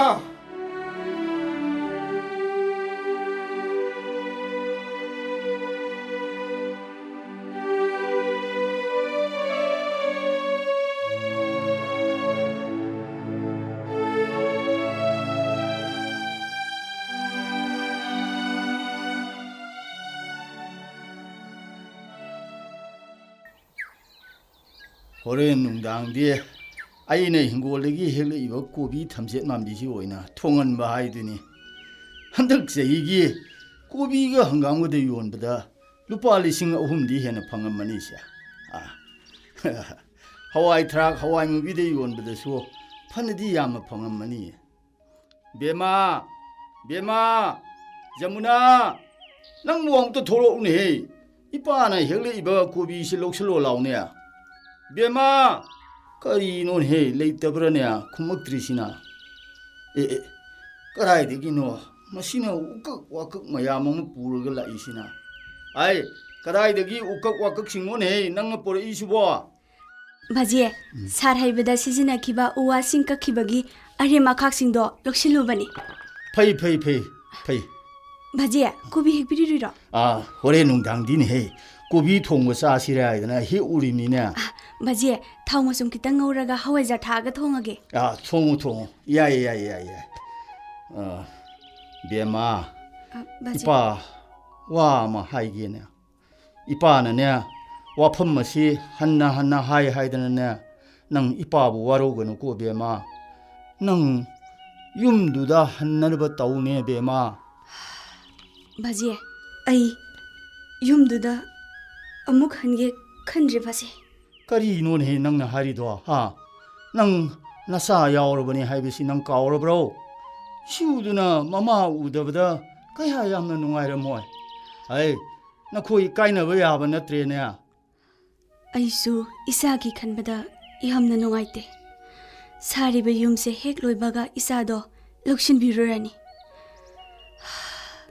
युम लै करे मौंग अमी तातादबसिदा लाइरिक पाफम लाइतेदना लक्षिन बिरुदबन करी नोन हे नंग खलिबो वाखलस्य कनागा नोने नंग नुंगाइनद्रिसिबो हा सिंखैना नंगबु अनि उहुमलक सुरेदना कौबला आमिस्या हा नंग सलुय हाइदना सिखांग खांगदना हेक्ति यादे बाजे असि वासे ngangnarugumsida ngangnadaba yaribro nupina mapamda halaktana leibesibu mimangda aremba thabakla haiba lemba lemda bahabadudi nupi gi makha pole ibema nangsi onthokna nganglaba nungai khirida hai ipana haibeso haibani nabung se sauguna mai horobani he nabung se nangna hena khangibaduni sauraklabadine natei kya sadabani mana mu yumduda sangludana khana seinaba tawrabadi afabo oiroiko ai kanasu chattuna khanabiyo haide hai nang ahallamana haibe indaba tawnuko nang athubadane yumduda hannaba tawko nang ai ipane napal tomba goi bawdo salukige ichado mama ai udabada yamna wana lelamgani haiba ai khange mama aisu isaga kainabada wadabadi natte ahin kaya isagi wakhalda tumdana lenki tamo masangamde haibadubu kamdauramgaba Jamuna ai laiye tamo lakbiribera baba khoi ibai khoi de mat laiba ude chathok na khibra bajidi chathokiye dadana anauba saribi yumduda thabak suduna leiramgani tamo morasida phambiyo hoi tamo bu haksang khara nungai birabra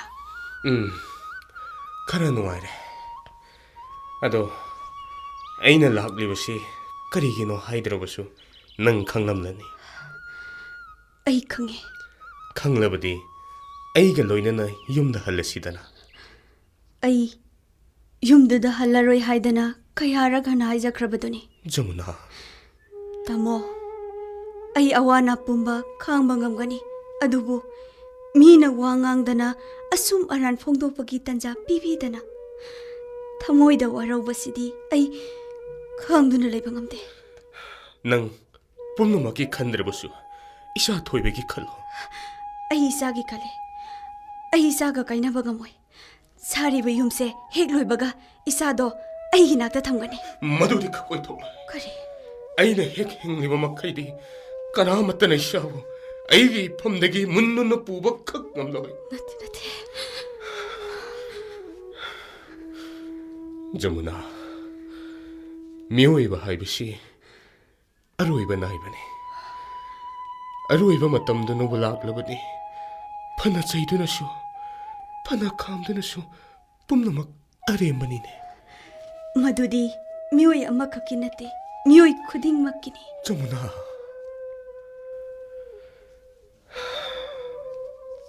ꯑꯊꯦꯡꯕ ꯑꯆꯤꯛꯄ ꯑꯍꯤꯡꯒ ꯃꯔꯨꯞ ꯑꯣꯏꯅꯤꯡꯂꯛꯂꯕ ꯑꯇꯤꯌꯥꯗ ꯊꯣꯛꯂꯤꯕ ꯊꯥ ꯊꯋꯥꯟ ꯃꯤꯆꯥꯛꯀꯤ ꯃꯔꯛꯇ ꯆꯦꯟ ꯆꯣꯡꯗꯨꯅ ꯁꯥꯟꯅꯅꯤꯡꯉꯛꯑꯕ ꯃꯇꯝ ꯀꯨꯏꯅ ꯂꯩꯃꯤꯟꯅꯔꯛꯂꯕ ꯃꯥꯂꯦꯝ ꯑꯁꯤꯒꯤ ꯐꯖꯕ ꯎꯔꯒ ꯃꯤꯠꯂꯨꯗ ꯄꯤꯔꯥꯡ ꯏꯍꯧꯔꯛꯂꯕ ꯃꯔꯨꯞ ꯃꯄꯥꯡ ꯏꯆꯥ ꯏꯁꯨ ꯎꯔꯒ ꯊꯃꯣꯏꯗ ꯅꯨꯡꯍꯤꯛꯅꯕ ꯐꯥꯎꯔꯕ ꯃꯤꯁꯛꯇꯨꯅ ꯍꯥꯏꯕ ꯋꯥꯍꯩꯁꯤꯡ ꯑꯗꯨ ꯑꯩꯒꯤ ꯏꯐꯝꯗꯗꯤ ꯈ꯭ꯋꯥꯏꯗꯒꯤ ꯃꯃꯜ ꯌꯥꯝꯂꯕ ꯋꯥꯍꯩꯅꯤ ꯍꯥꯏꯅ ꯈꯜꯂꯤ ꯀꯕꯤꯒꯤ ꯀꯜꯄꯅꯥꯗꯨꯅ ꯃꯤꯑꯣꯏ ꯀꯌꯥ ꯑꯃꯒꯤ ꯊꯃꯣꯏ ꯁꯨꯝꯍꯠꯂꯝꯕꯗꯤ ꯌꯥꯏ ꯀꯞꯍꯜꯂꯝꯕꯗꯤ ꯌꯥꯏ ꯑꯗꯨꯕꯨ ꯍꯤꯡꯂꯤꯕ ꯇꯥꯏꯕꯪ ꯄꯥꯟꯕꯁꯤꯒ ꯃꯔꯤ ꯂꯩꯅꯕꯗꯤ ꯈꯛ ꯌꯥꯕ ꯅꯠꯇꯦ ꯃꯤꯑꯣꯏ ꯀꯌꯥ ꯑꯃꯒꯤ ꯊꯃꯣꯏꯕꯨ ꯁꯨꯝꯍꯠꯂꯤꯕ ꯀꯞꯍꯜꯂꯤꯕ ꯋꯥꯍꯩ ꯑꯗꯨꯕꯨ ꯀꯔꯝꯅ ꯀꯕꯤꯒꯤ ꯀꯜꯄꯅꯥꯅꯤ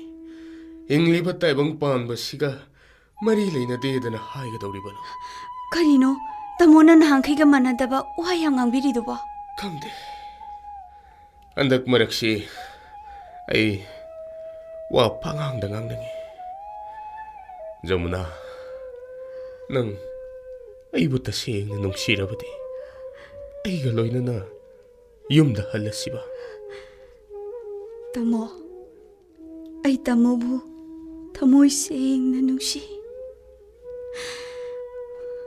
ꯑꯗꯨꯕꯨ ꯑꯩꯕꯨ ꯌꯨꯝꯗ ꯍꯜꯂꯁꯤ ꯍꯥꯏꯕ ꯋꯥꯍꯩꯗꯨꯃꯇꯪꯗꯤ ꯍꯥꯏꯕꯤꯒꯅꯨ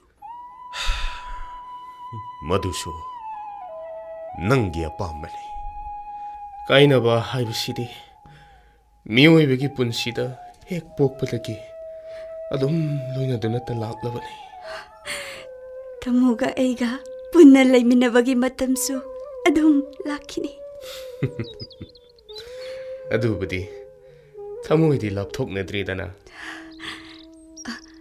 ꯇꯥꯃꯣ ꯑꯩꯈꯣꯏ ꯗꯗꯥꯁꯨ ꯂꯥꯛꯑꯦ ꯁꯤꯈꯣꯏ ꯏꯕꯥꯏ ꯅꯪ ꯂꯥꯛꯃꯤꯕ꯭ꯔꯥ ꯍꯣꯏ ꯏꯕꯥꯏ ꯅꯁꯦꯟ ꯈꯨꯔꯨꯝꯖꯔꯤ ꯏꯕꯥꯏ ꯌꯥꯔꯦ ꯅꯠꯇꯦ ꯅꯪꯕꯨ ꯅꯁꯥ ꯉꯝꯗꯦ ꯍꯥꯏꯕꯗꯨꯕꯨ ꯈꯔ ꯅꯨꯡꯉꯥꯏꯔꯕ꯭ꯔꯣ ꯈꯔ ꯅꯨꯡꯉꯥꯏꯖꯔꯦ ꯏꯕꯥꯏ ꯍꯣ ꯉꯥꯏꯈꯣ ꯁꯤꯡꯈꯩ ꯖꯃꯨꯅꯥꯒ ꯅꯈꯣꯏ ꯑꯅꯤꯅ ꯇꯧꯅꯔꯤꯕꯁꯤꯕꯨ ꯀꯔꯤꯅꯣ ꯍꯥ ꯅꯈꯣꯏ ꯑꯉꯥꯡ ꯌꯥꯎꯔꯕꯅꯤ ꯍꯧꯖꯤꯛꯄꯨ ꯀꯥꯏꯅꯕ ꯌꯥꯔꯤꯕꯣ ꯑꯗꯨꯅꯤ ꯏꯕꯥꯏ ꯑꯩꯁꯨ ꯖꯃꯨꯅꯥꯗ ꯌꯨꯝꯗ ꯍꯜꯂꯁꯤꯗꯅ ꯍꯥꯏꯖꯔꯝꯂꯤꯕꯅꯤ ꯑꯦ ꯖꯃꯨꯅꯥ ꯆꯤꯡꯈꯩꯅ ꯆꯠꯂꯁꯤ ꯍꯥꯏꯔꯤꯉꯩꯁꯤꯗ ꯅꯪ ꯍꯔꯥꯎ ꯍꯔꯥꯎ ꯆꯠꯂꯣꯗꯅ ꯗꯗꯥ ꯑꯩ ꯆꯠꯂꯣꯏ ꯅꯪꯅ ꯍꯥꯏꯈ꯭ꯔꯕꯗꯤ ꯂꯣꯏꯔꯦ ꯍꯥꯏꯕꯒꯤ ꯐꯤꯔꯦꯞꯇꯣ ꯈꯔ ꯍꯟꯗꯣꯛꯎꯅꯦ ꯃꯤꯑꯣꯏꯕꯁꯤꯗꯤ ꯉꯥꯛꯊꯣꯛ ꯉꯥꯛꯁꯤꯟ ꯊꯩꯗꯣꯛ ꯊꯩꯖꯤꯟ ꯈꯔꯗꯤ ꯇꯧꯅꯒꯗꯕꯅꯤꯅꯦ ꯍꯥꯏꯌꯣ ꯅꯪꯅ ꯏꯃꯨꯡꯗꯨꯗ ꯋꯥꯔꯧꯔꯤꯕꯁꯤ ꯀꯅꯥꯗꯅꯣ ꯀꯅꯥꯅ ꯀꯔꯤ ꯍꯥꯏꯔꯛꯄꯒꯤꯅꯣ ꯏꯕꯥꯏ ꯑꯍꯜꯁꯤꯡꯒ ꯋꯥꯗꯤ ꯉꯥꯡꯅꯗꯅ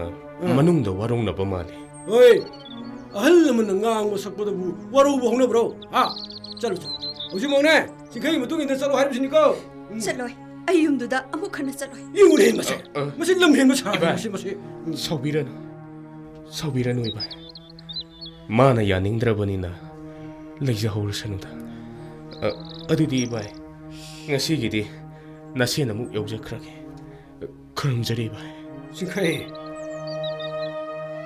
ꯀꯔꯤꯅꯣ ꯍꯥꯏꯕꯅꯦ ꯅꯪꯅ ꯈꯜꯂꯤꯕ ꯋꯥꯈꯜꯁꯤ ꯀꯔꯤꯅꯣ ꯍꯥꯏꯕ ꯃꯥꯖꯤ ꯆꯠꯇꯅ ꯍꯪꯂꯨꯕꯗꯁꯨ ꯃꯥꯃꯒ ꯏꯅꯦꯒꯅ ꯀꯔꯤꯁꯨ ꯑꯍꯦꯟꯕ ꯋꯥ ꯍꯥꯏꯈꯤꯕ ꯂꯩꯇꯦ ꯃꯥꯅ ꯂꯩꯔꯔꯣꯏ ꯍꯥꯏꯗꯅ ꯆꯠꯈꯤꯕꯅꯤ ꯍꯥꯏꯅ ꯇꯝꯃꯤ ꯅꯪ ꯏꯃꯨꯡꯁꯤꯒꯤꯅꯦ ꯏꯖꯠ ꯁꯣꯛꯄ ꯊꯕꯛ ꯇꯧꯕ ꯌꯥꯔꯣꯏꯀꯣ ꯄꯂꯁꯇꯔ ꯇꯧꯔꯝꯕꯗꯣ ꯏꯁꯤꯡ ꯈꯖꯤꯛꯇ ꯆꯥꯏꯔꯨꯒꯦ ꯇꯧꯕꯅꯦꯕ ꯕꯥꯇꯤꯟꯗꯨꯅ ꯑꯃꯨꯛ ꯀꯗꯥꯏꯗ ꯑꯃꯨꯛ ꯆꯠꯈ꯭ꯔꯦ ꯁꯤꯗ ꯂꯩꯔꯦ ꯁꯤꯗꯅꯦ ꯆꯠꯂꯣꯏ ꯑꯩ ꯌꯨꯝꯗꯨꯗ ꯑꯃꯨꯛ ꯍꯟꯅ ꯆꯠꯂꯣꯏ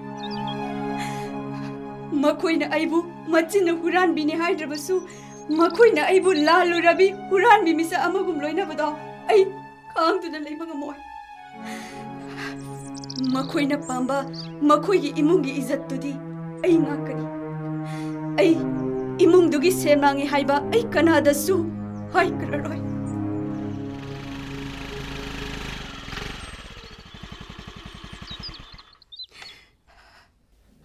ꯖꯃꯨꯅꯥ ꯇꯥꯃꯣ ꯂꯦꯡꯕꯤꯔꯛꯏ ꯑꯩꯅ ꯂꯥꯛꯏꯕꯁꯦ ꯑꯇꯩ ꯑꯃꯒꯤ ꯅꯠꯇꯦ ꯁꯥꯔ ꯆꯤꯡꯈꯩꯒ ꯅꯪꯒ ꯂꯥꯞꯊꯣꯛꯅꯈꯤꯕꯁꯦ ꯅꯨꯡꯉꯥꯏꯇꯦ ꯅꯪ ꯌꯨꯝ ꯑꯗꯨꯗ ꯂꯥꯛꯑꯣ ꯍꯥꯏꯒꯦ ꯍꯥꯏꯗꯅ ꯂꯥꯛꯂꯤꯕꯅꯤ ꯋꯥꯐꯝꯗꯨꯒꯤ ꯑꯣꯏꯔꯕꯗꯤ ꯇꯥꯃꯣ ꯑꯩꯕꯨ ꯉꯥꯛꯄꯤꯌꯨ ꯑꯩ ꯌꯨꯝꯗꯨꯗ ꯑꯃꯨꯛ ꯍꯟꯅ ꯆꯠꯂꯔꯣꯏ ꯖꯃꯨꯅꯥ ꯋꯥꯐꯝꯗꯣ ꯇꯥꯃꯣ ꯂꯥꯛꯇꯅ ꯍꯧꯖꯤꯛꯇ ꯍꯥꯏꯔꯝꯃꯕꯅꯤ ꯑꯩꯅ ꯌꯥꯈꯤꯗ꯭ꯔꯕꯅꯤ ꯆꯤꯡꯈꯩ ꯌꯨꯝꯁꯤꯗ ꯂꯥꯛꯑꯝꯃꯦ ꯍꯥꯏꯕ ꯑꯩ ꯈꯪꯉꯤ ꯃꯥꯅ ꯑꯩꯕꯨ ꯎꯈꯤꯗꯅꯕ ꯂꯩꯁꯤꯟꯗꯨꯅ ꯂꯩꯔꯒ ꯃꯥ ꯆꯠꯈ꯭ꯔꯕ ꯃꯇꯨꯡꯗ ꯆꯪꯉꯛꯏꯕꯅꯤ ꯖꯃꯨꯅꯥ ꯅꯪ ꯄꯨꯝꯅꯃꯛꯀꯤ ꯈꯟꯗ꯭ꯔꯕꯁꯨ ꯄꯤꯛꯂꯤꯕ ꯑꯉꯥꯡꯗꯨꯒꯤ ꯈꯟꯗꯨꯅ ꯌꯨꯝ ꯑꯗꯨꯗ ꯍꯜꯂꯛꯎꯅꯦ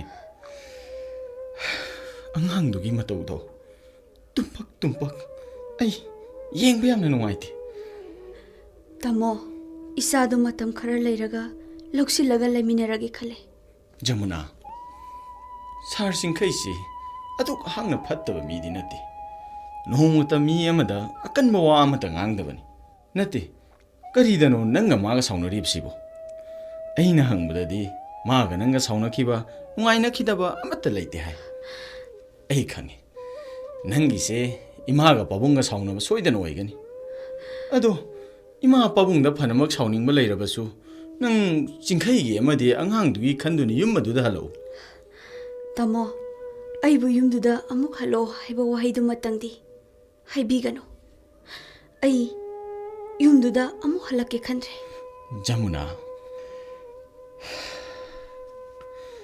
ꯆꯤꯡꯈꯩꯅ ꯀꯅꯥꯒꯨꯝꯕ ꯑꯃꯠꯇꯗ ꯍꯥꯏꯗꯣꯛꯄꯤꯒꯅꯨ ꯍꯥꯏꯕ ꯋꯥꯐꯝ ꯑꯃ ꯀꯔꯤ ꯑꯩ ꯉꯁꯤꯗꯤ ꯅꯪꯒꯤ ꯅꯐꯝꯗ ꯍꯥꯏꯔꯒꯦ ꯋꯥꯐꯝ ꯑꯁꯦ ꯑꯩ ꯉꯁꯤ ꯐꯥꯎꯕ ꯀꯅꯥꯒꯨꯝꯕ ꯑꯃꯠꯇꯗ ꯍꯥꯏꯗꯅ ꯂꯥꯛꯈꯤꯕꯅꯤ ꯅꯉꯣꯟꯗ ꯐꯥꯎꯕ ꯍꯥꯏꯗꯣꯛꯇ꯭ꯔꯕꯗꯤ ꯑꯩ ꯏꯁꯣꯔꯅ ꯐꯥꯎꯕ ꯉꯥꯛꯄꯤꯕ ꯉꯝꯂꯔꯣꯏ ꯀꯔꯤ ꯋꯥꯐꯝ ꯑꯣꯏꯕꯤꯔꯕꯅꯣ ꯇꯥꯃꯣ ꯖꯃꯨꯅꯥ ꯁꯥꯔ ꯆꯤꯡꯈꯩꯁꯦ ꯕ꯭ꯂꯗ ꯀꯦꯟꯁꯔ ꯍꯥꯏꯕ ꯂꯩꯅꯥ ꯑꯗꯨꯅ ꯅꯥꯗꯨꯅ ꯑꯔꯣꯏꯕ ꯃꯇꯝ ꯉꯥꯏꯗꯨꯅ ꯂꯩꯔꯕ ꯃꯤꯁꯛ ꯑꯃꯅꯤꯅꯦ ꯀꯔꯤꯑꯕ ꯑꯩꯈꯣꯏ ꯇꯥꯃꯣꯕꯨ ꯕ꯭ꯂꯗ ꯀꯦꯟꯁꯔꯅ ꯅꯥꯗꯨꯅ ꯑꯔꯣꯏꯕ ꯃꯇꯝ ꯉꯥꯏꯗꯨꯅ ꯂꯩꯔꯕ ꯃꯤꯁꯛꯅꯤ ꯍꯥꯏꯕ ꯑꯗꯨꯒ ꯀꯔꯤꯒꯤ ꯃꯥꯅ ꯑꯩꯒꯤ ꯐꯝꯗ ꯂꯣꯜꯂꯤꯕ ꯍꯥꯏ ꯅꯪ ꯌꯨꯝꯗꯨꯗ ꯊꯨꯅ ꯍꯟꯅꯕ ꯇꯧ ꯐꯔꯦ ꯑꯗꯨꯗꯤ ꯑꯩ ꯑꯃꯨꯛ ꯆꯠꯂꯒꯦ ꯌꯥꯔꯣꯏ ꯃꯗꯨ ꯑꯣꯏꯊꯣꯛꯄ ꯌꯥꯔꯣꯏ ꯃꯗꯨ ꯑꯣꯏꯊꯣꯛꯄ ꯌꯥꯔꯣꯏ ꯑꯩ ꯍꯧꯖꯤꯛꯃꯛ ꯇꯥꯃꯣ ꯎꯅꯔꯨꯗꯕ ꯌꯥꯗꯦ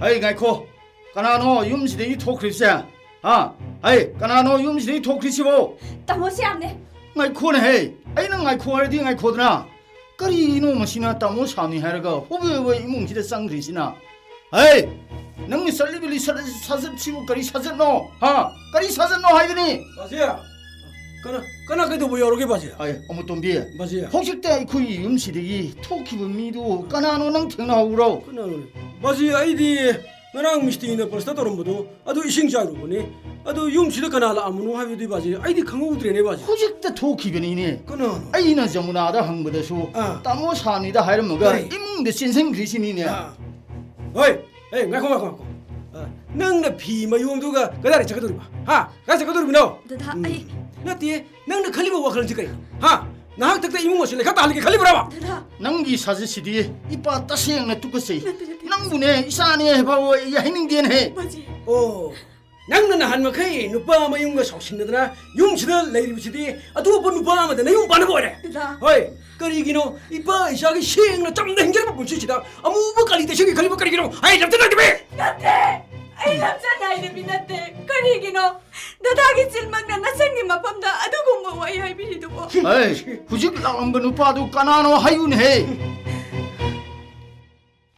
마 अतई कना नते 그래 तमोगे स्कूल अमतदा पुमिन्नाबा तमो श्यामने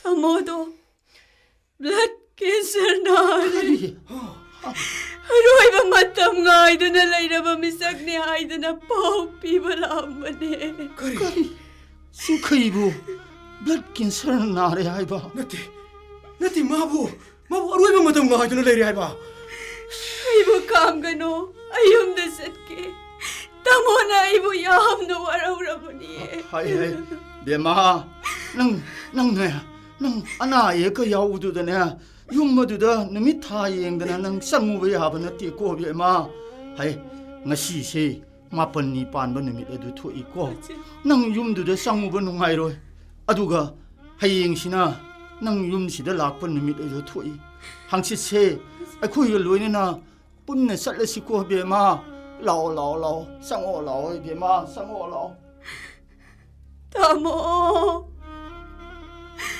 ꯅꯪ ꯑꯩꯕꯨ ꯋꯥꯔꯧꯒꯅꯨꯀꯣ ꯑꯩ ꯇꯁꯦꯡꯅ ꯇꯥꯃꯣꯒꯤ ꯃꯐꯝꯗ ꯌꯥꯝꯅ ꯂꯥꯜꯂꯕꯅꯦ ꯑꯩ ꯂꯥꯛꯄ ꯐꯥꯎꯇꯪꯗꯤ ꯉꯥꯏꯕꯤꯔꯝꯀꯣ ꯇꯥꯃꯣ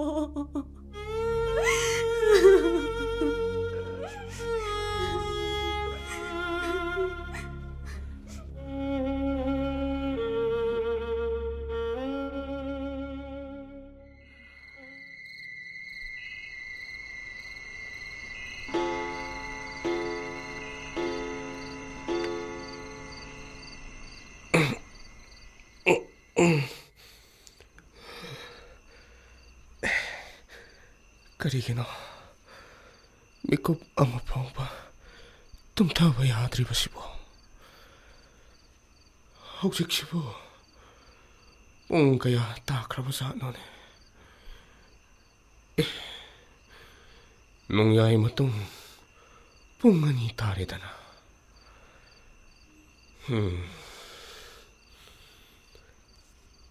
ꯏꯁꯥ ꯊꯣꯏꯕꯁꯦ ꯅꯤꯡꯉꯥꯏꯗꯅ ꯇꯨꯝꯃꯤꯅꯦ ꯏꯁꯥ ꯊꯣꯏꯕ ꯏꯄꯥꯅ ꯂꯩꯈꯤꯗ꯭ꯔꯕ ꯇꯨꯡꯗ ꯏꯁꯥꯅ ꯍꯤꯡꯍꯧꯒꯗꯕ ꯄꯨꯟꯁꯤ ꯃꯔꯦꯜꯗꯨꯒꯤ ꯈꯜꯂꯨꯕꯗ ꯏꯄꯥ ꯁꯤꯕ ꯉꯝꯂꯣꯏꯗꯧꯔꯤꯅꯦ ꯏꯁꯣꯔ ꯅꯪꯅ ꯏꯁꯥꯕꯨ ꯃꯄꯥ ꯂꯩꯇꯕ ꯃꯆꯥ ꯍꯥꯏꯕꯗꯣ ꯅꯝꯗꯅ ꯑꯣꯏꯍꯟꯒꯗꯧꯔꯤ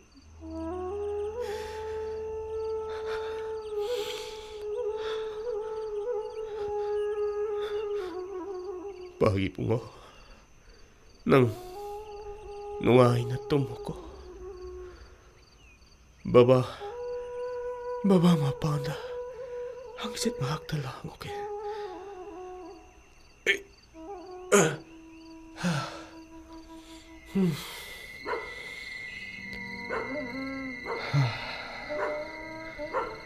ꯑꯊꯦꯡꯕ ꯑꯆꯤꯛꯄ ꯑꯍꯤꯡ ꯑꯁꯤꯗ ꯇꯨꯃꯤꯟꯅ ꯂꯦꯞꯇꯨꯅ ꯂꯩꯔꯤꯕ ꯎꯄꯥꯜ ꯋꯥꯄꯥꯜ ꯅꯈꯣꯏꯁꯨ ꯑꯩꯒꯤ ꯑꯋꯥꯕꯗ ꯁꯔꯨꯛ ꯌꯥꯕꯤꯕ꯭ꯔꯥ ꯊꯥꯖ ꯅꯪꯁꯨ ꯑꯩꯒꯤ ꯏꯇꯧꯁꯤ ꯌꯦꯡꯕ ꯉꯝꯗꯗꯅ ꯂꯩꯆꯤꯜꯂꯛꯇ ꯂꯣꯠꯂꯕ꯭ꯔꯥ ꯀꯅꯥꯅꯣ ꯑꯃꯝꯕ ꯑꯍꯤꯡ ꯑꯁꯤꯗ ꯐꯤ ꯑꯉꯧꯕ ꯁꯦꯠꯂꯒ ꯆꯠꯂꯤꯕꯁꯤꯅ ꯑꯋꯥꯡꯂꯣꯝꯗꯒꯤ ꯇꯞꯅ ꯂꯥꯛꯂꯒ ꯃꯈꯥꯔꯣꯝꯗ ꯆꯠꯈ꯭ꯔꯦꯅꯦ ꯀꯔꯤꯅꯣ ꯑꯩꯅ ꯉꯁꯤ ꯎꯔꯤꯕ ꯁꯛꯇꯝꯁꯤꯕꯨ ꯑꯩꯕꯨ ꯂꯧꯕ ꯂꯥꯛꯂꯤꯕ ꯍꯥꯏꯕꯗꯨꯔꯥ ꯑꯩꯕꯨ ꯂꯧꯕ ꯂꯥꯛꯂꯤꯕ ꯍꯥꯏꯕꯗꯨꯔꯥ ꯑꯩ ꯍꯟꯈꯤꯕꯒꯤ ꯂꯃꯟ ꯑꯃ ꯇꯣꯜꯂꯤ ꯍꯥꯏꯕꯗꯤ ꯈꯪꯉꯤ ꯑꯗꯨꯕꯨ ꯈꯔꯗꯤ ꯊꯨꯃꯟꯗ꯭ꯔꯥ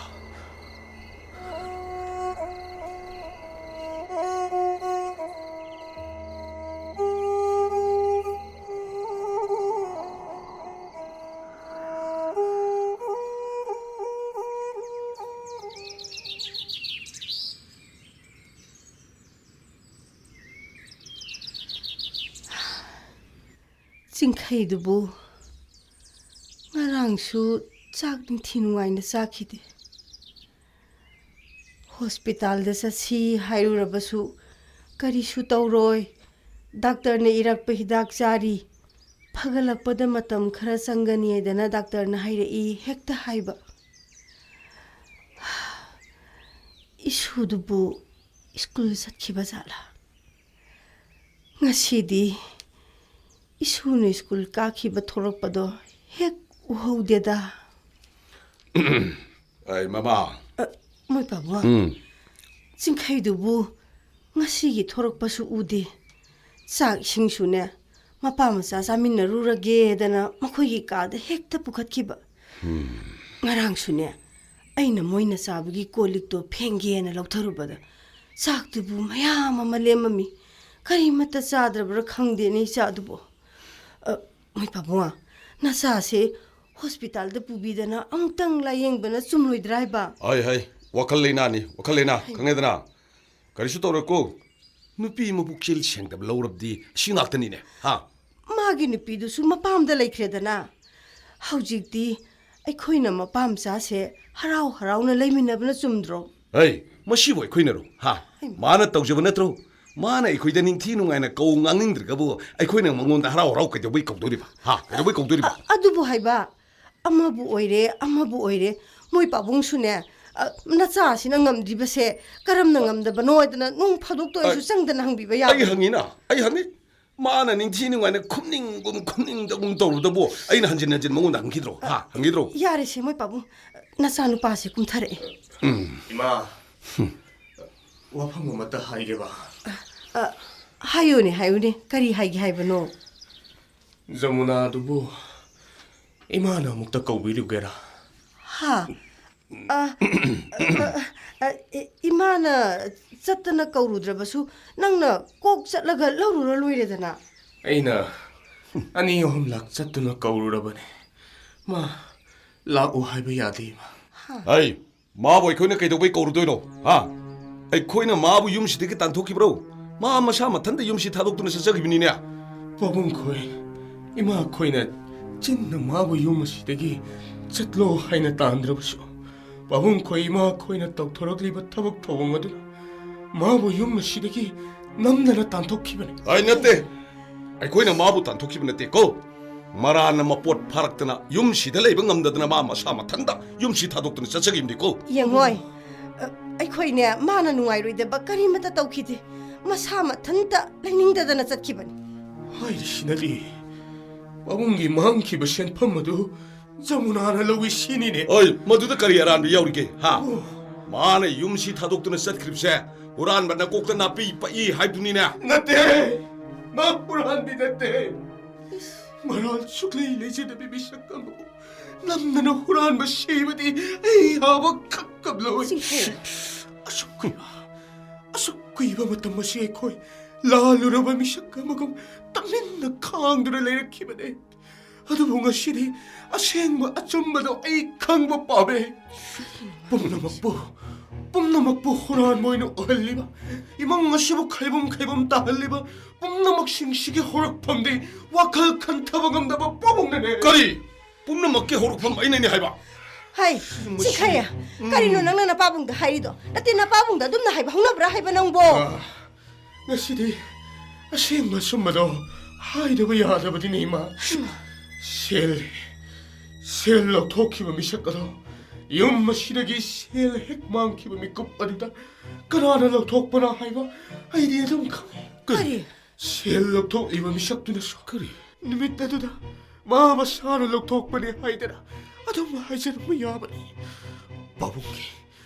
바봉기 보바 타마 감라리다 보와이 하이 크라바디 로이레 하이바 피레 바드라 마쇼 하이바 감다바 쇼이데로 오이런 거니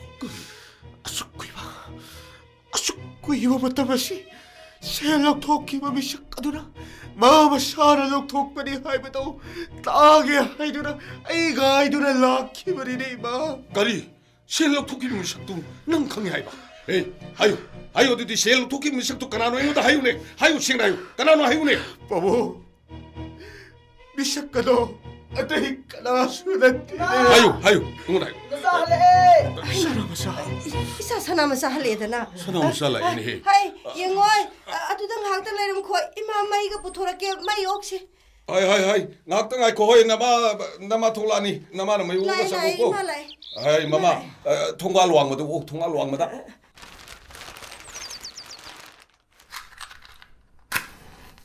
제제 깡토로 오세 각장 민다브라 따모 피범 ꯌꯥꯝꯅ ꯁꯣꯛꯆꯟ 우리 ꯇꯥꯃꯣ. 이엄마의 사람사. 이엄마 그시 ꯇꯧꯗꯦ. 이마, 토이ꯕ디 스쿨 시키브라 이마. 이때마, 이때마오, 나나오 할래. 이때마나 얌나 밤자바 우클기 뽕돌가 하이퉁거도 보래 이때마. 그 이때마지 컴드시부 레이다브 잘라네. 그리도 뭐 야우르버기 마얌나 뚜미뚜미나 레나미시고 이마. 이붕아 이마. 나타이마 까우루라누 나타이마 윰다 레이테 마팜다 레이키 그리기노 아쿠이 이때마나 마밤다 레이키고 이마. 아이 낭나 마두 항바이 까나블 레이테고 다모 그리노 바붕 하이시부 다모. 이엄마의 사람사. 다모. 마테이마도 용무시르기 셀핵 많기부 누밋두드기 우란비 하이바 맹토도 방다나 마밤다 레이크레. 아이 까나나 수마부 우란 비니 하이키 데고 하이키네 까나나 수마부 우란비니 하이키네. 아나무 이몽무시르기 셀핵 많기부 누밋두드기 마얌 짱가는 남나나 우란 바바다 짠가다고 행급하노 마기 크다한데 짠시. 싱카이 그리 하이바. 아쿠이 이때마 뭐 후란비니 하이바. 나때 다모. 아쿠이 이때마 후란비 나때 다모. 나사나 쿠름자리 바보. 나사부 아무것도 납비유 바보. 바봉기 망치바 신fam도 아데이 까나무터나 후란비 나때. 나사이나 후란비니 바보. 아이 망키부 셀팜마도 낭나 후란 봐 마니 바보. 카리나 타오시 바보. 신fam시 록션비유 바보. 루파 락 따라가 망아니. 와리바 루파 락 따라가 망아도 나사나 소이드나 합세르게 바보. 바봉기 신fam시 슈리바 마카이 아이. 나한 마카이 윰다 톡가루 하이나 칸키. 아이나 아이기 타기 방력바 피에다기 아이기 시즌나다바 야다바 카라 각다먹 시즌나라가 아따이 아림바 신팜 쿠디막 아마따 록톡다나 탐전키. 바봉기 신팜 모두 수나나바 아이나 아이기 서비스키 론 록키. 마두나수 수방을 감락다두나 이슝이 많아바 싱데기 아팡아팡마 पैसा पुखी 바봉. 아두가 신팜 누발락 따라가 망아시 슈르바 마뚱다니 나사는 것이 바봉이 낙다 톡자리 이것이 바봉. 바봉. 와로리바 신팜도 나사 소이드나 합절하게 바봉. 그리 아이기 샤나 후란 보고 이러고 아이기 샤나 corruption 떠오르나 보기다 먹다 마빠 인원데기 파와 후란 방은 봐 하이 카리노 낭나 타오리바세 하요 카리노 낭나 타오리바시보 카리노 낭나 돔나 타오람가니 하이바 강다바니 나이 거이디 나tta 바빠따바 와칼 kaya makallu레다나 에이 낭 나사 후란 뭐 오이부터 나타나 마빠 이부 슈미부 라나 원드나 밥기 람비다 칭찬바 에이 후란 봐낭 아이기 샤 나타바니 낭커 나때 아이기 너 후란 나때 이나오기 말할래때 바봉 마부 남나로 후란 모엔 키베네. 그리 tabaksaling manangaw salamat sa Pagong na mapukting patabi mahunta sa hitpike, lawat pike. Gamamin kita magkamatahon na mas lanay kita magkamatahon na naman pabong na sindikine. Maso masahing na naman des how pa itirak matawon eh. Masahal maparig isel mo po. Uran magkaubra ni pabo. Ay ma, isu thoy ba school kumeda na. Baba, nangyang pati. Ay nga de. Siya to'y ba? Baba, isa halag pa. Yung nangayram ni Basili. Lao, isa kon ke lao. Ay, tamo. Ay ma, kada sanamsa. Nayamba sa kayo matawin eh. Amog tahaw ka tamo na. hawal si dagdag sa tamo si tamo dagdag sa tamo. Tara po si. yaman siya sa. Yaman mo doktor na pura no. Yaman ki posisi aro ibe. Orak naman. Tamo si dagdag sa tamo si dagdag sa Yaman ki sarawa sa ha. Yaman mo doktor na pura no. Yaman siya. Blood cancer ay malaylado natin. Kali Ano ay mamatang blood cancer? Ay, doon na lang yung mabisip. tamo si dagdag sa tamo.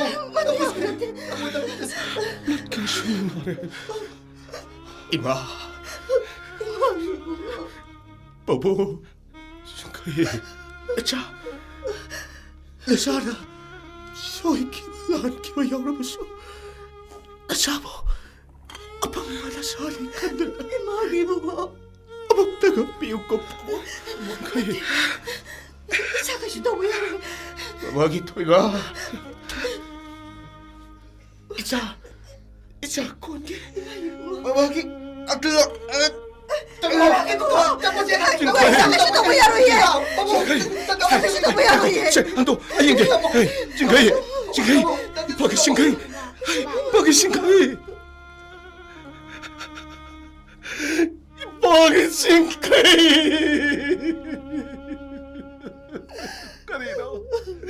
Karino nang natauri mamatawashi karino na ipagi mo. Shukoy mamatamasi atong lumalay na mananaraga ng ipadag karigi hayda pa no na ipagi mo. Nang ipadag karigi hayda pa no. Baba gulo. Imagi bungo. Baba gulo. Baba gulo. Nang imamutadog dinasan pa yaro ye. Ay, sayaw dinahing magamlo ye, Imagi bungo. Nang nasiyaw na ngamdre hay ba to, imada karigi hay na ba no? Imay sabi mapundayam na lankre. Imagi singkay. Imana kau mo siya magtakumo kay daw na ginang mo, Imagi bungo. Ipagi tingkay. Mapay na isaw hintok pa di matam karakagtani na. Isara mapay mo hintok pa di punsiso pagihoy na hintok amina ko ipagi mo. Nang ipagi ngagpipang tok trabihirala siya na ipawa mo tadi ngagpiyo ko ipagi mo. Tamo. Itay malay tamo. Hugulan si tamo. Uy, Bema. Mama, baba sa'yo ikaw ba kumde? Baba gulo baba. Malay.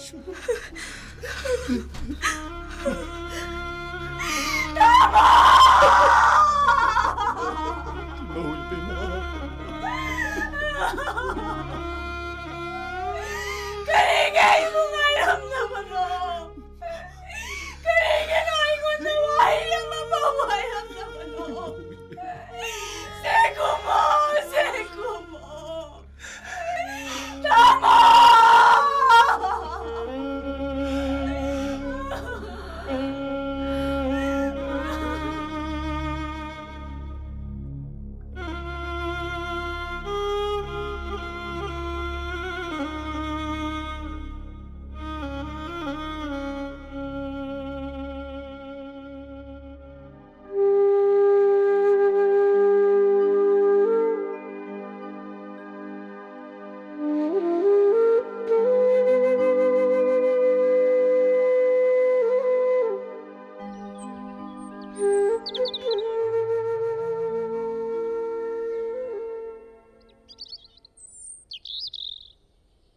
Ay, Mama. Uy, Pabong. Sana masadubu karmagi wairbo potsesingdu tindokraba jalane. Karbagi wairuba posesingdo thiluniedana satkibani. Pare tiluradi. Ngako nangbu Mama masadubu kamdaurige haidana amukti yengbirudana. Ay ingjarukige moy Pabong. Ichado kaira kapamasida nungti numit khudingedi soli hek pamduna leijabado. Masidi leiramdrede moy Pabong.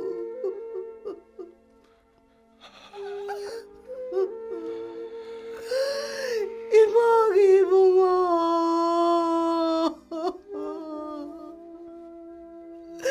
Nang buhay mana kau masih amuk teku kay daw bagi. Mana kau masih kumdra basune. Pikli bina sasi ki masin masasi na ne baba ina kaubodo. Amuk tadi kumaw kayo ragay magi mani. Hai, mama. Kap na law na ba si? Kara tukla si kayo bagay na nang bo. Kang ba kara sutam mo na nang bo. Nang nadum na namit ko dingi. Kap law do na lay ba di? Imo siga. Pikli ba isu siga na karam na kang do lay bangang kadagi. May babu. Ay bukaram na kangway ba no? Hai, Ay kang bungamdre. May babu. hai. Hujik din na. Imo ga isu ga siya. Ay koy ni yang sinbidana. Isu si mi woy na ba siyambire haragana. Punsi silin ba taban he. Ay koy di. Ahaloy silagledo. Ay koy laitra gay susi buka na yang sinbigadage. Ibungo, lawa. Ay ma. Chamuna. Nama na jadi. Kada ida sat kadori bano. Ima, isa se puraga yumda halage. Ay. Karino, nang nangangi ba dubo? Ha? Yati ade. Nama na sa satki ba yaroy ko? Ay koy ga pun lay minagadabani. Ima, aikoibu kambirano. Aikoi sasarage. Chamuna. Ai, imo hui be ma. Nang na ikoi bu waro hui hai ba. Iku kangi. Waro pang shuto iko. Adu bo nei be ma ingoi. Hou ki ba pum namak adu kauk thok naraga. Nama na sai koi punna le menera sikai do bagi nei be ma. Pabung, ay kanada su waraw zabalay sa de. Ima isa sasarage.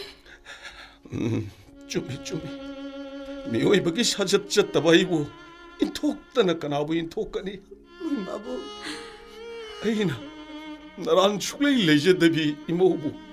Isin sina huran bini haidrabasu. Aigi nungshi kandraba tamoy sinadi huran bini haidana kayara kana chaybiki.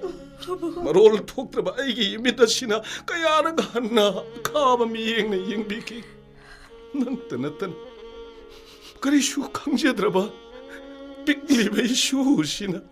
Haraw haraw pupu haina kaujabudu pauba ningtinu haina kumbikide. Bumna makashe. Iku giral ngakteni nei bema. Iku na isya singa sumi na matik sana sembiram labadi. Ngasi sin mangki bagi wato gashe ay koy mungsida toklam loin nei bema. Pabung, silmang kibagi wapamdo. Amuk hana hogdok naragumsi. Oy bema. Ay kaurage. Ay pumnamak kaurage kale. Oy bema. Pabung, namong nasat kiba matamda. Yumsidagi pusak amata pusaroy. Bema. Tamogi puto si matangdi. Oy Umagi ayabado pinabiyo. Oy bema. Chalo. Chalo. Nakoy pumnamak loy na chat ka. Ay gumba. Masama mong sik magkandaba misak amagi manakta. Kanana mulay miningan gani. Sat ko. Loy na sat ko. Nakoy pumnamak ay ginagtigin sat ko. Ima, Pabung, Boy bema. namaw na kurong sarili. Chamuna. Imagi to iba. Bubuka pupuka na kurama mo. Bubuk, Kuramzari. Babogi toy ba?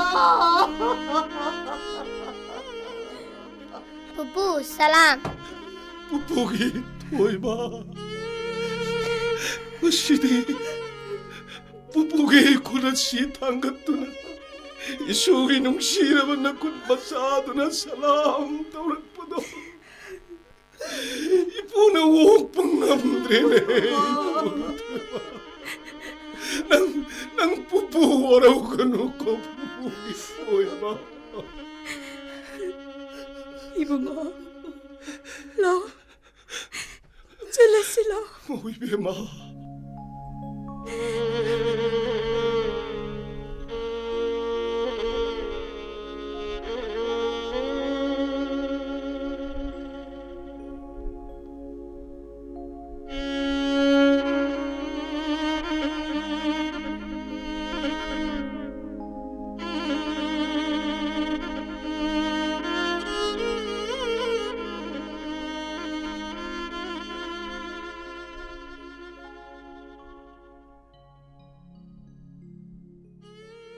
हौजिक ताबिख्रे radio लीला काउरगे लीला असिद सक्तम लांगलिबसिंग मेहके की खोंजेलदा कोंगब्राई लाटपम Shyamanand Sharma रेटियर SP Rajen की खोंजेलदा Thongam नबचंद्र alias थोंजुनबा अमुतोंबगी खोंजेलदा हुइद्रोम Jiten सनामसा की खोंजेलदा कोंजेंगबम नोंद्रेन खोंबा मैते चिंखे की खोंजेलदा बीरदीप यांगलेम थारिकथा चिंगथाम शर्मिला जमुना की खोंजेलदा ओइनाम Mona Lisa ओजा श्याम की खोंजेलदा थौबा Moirangthem थोइबा muster यारे यारे राजकुमार लीला असि लिसिंग अनि कुंतरुक पांगथोखिबा डायमंड ड्रामा फेस्टिवल की बेस्ट प्रोडक्शन की अवार्ड फंगलख्रबा लीला ने लीला इबा मनी युमनाम लीला असिबु ताकपि तंबिरिबा कोंगब्राई लाटपम श्यामानंद शर्मा लीला पुथोकपा संजित छैखोम लीला असि युमजाव लाइरेंबी ड्रामाटिक एंड कल्चरल यूनियन की आर्टिस्ट सिंगना सानबिबा रेडियो लीला ने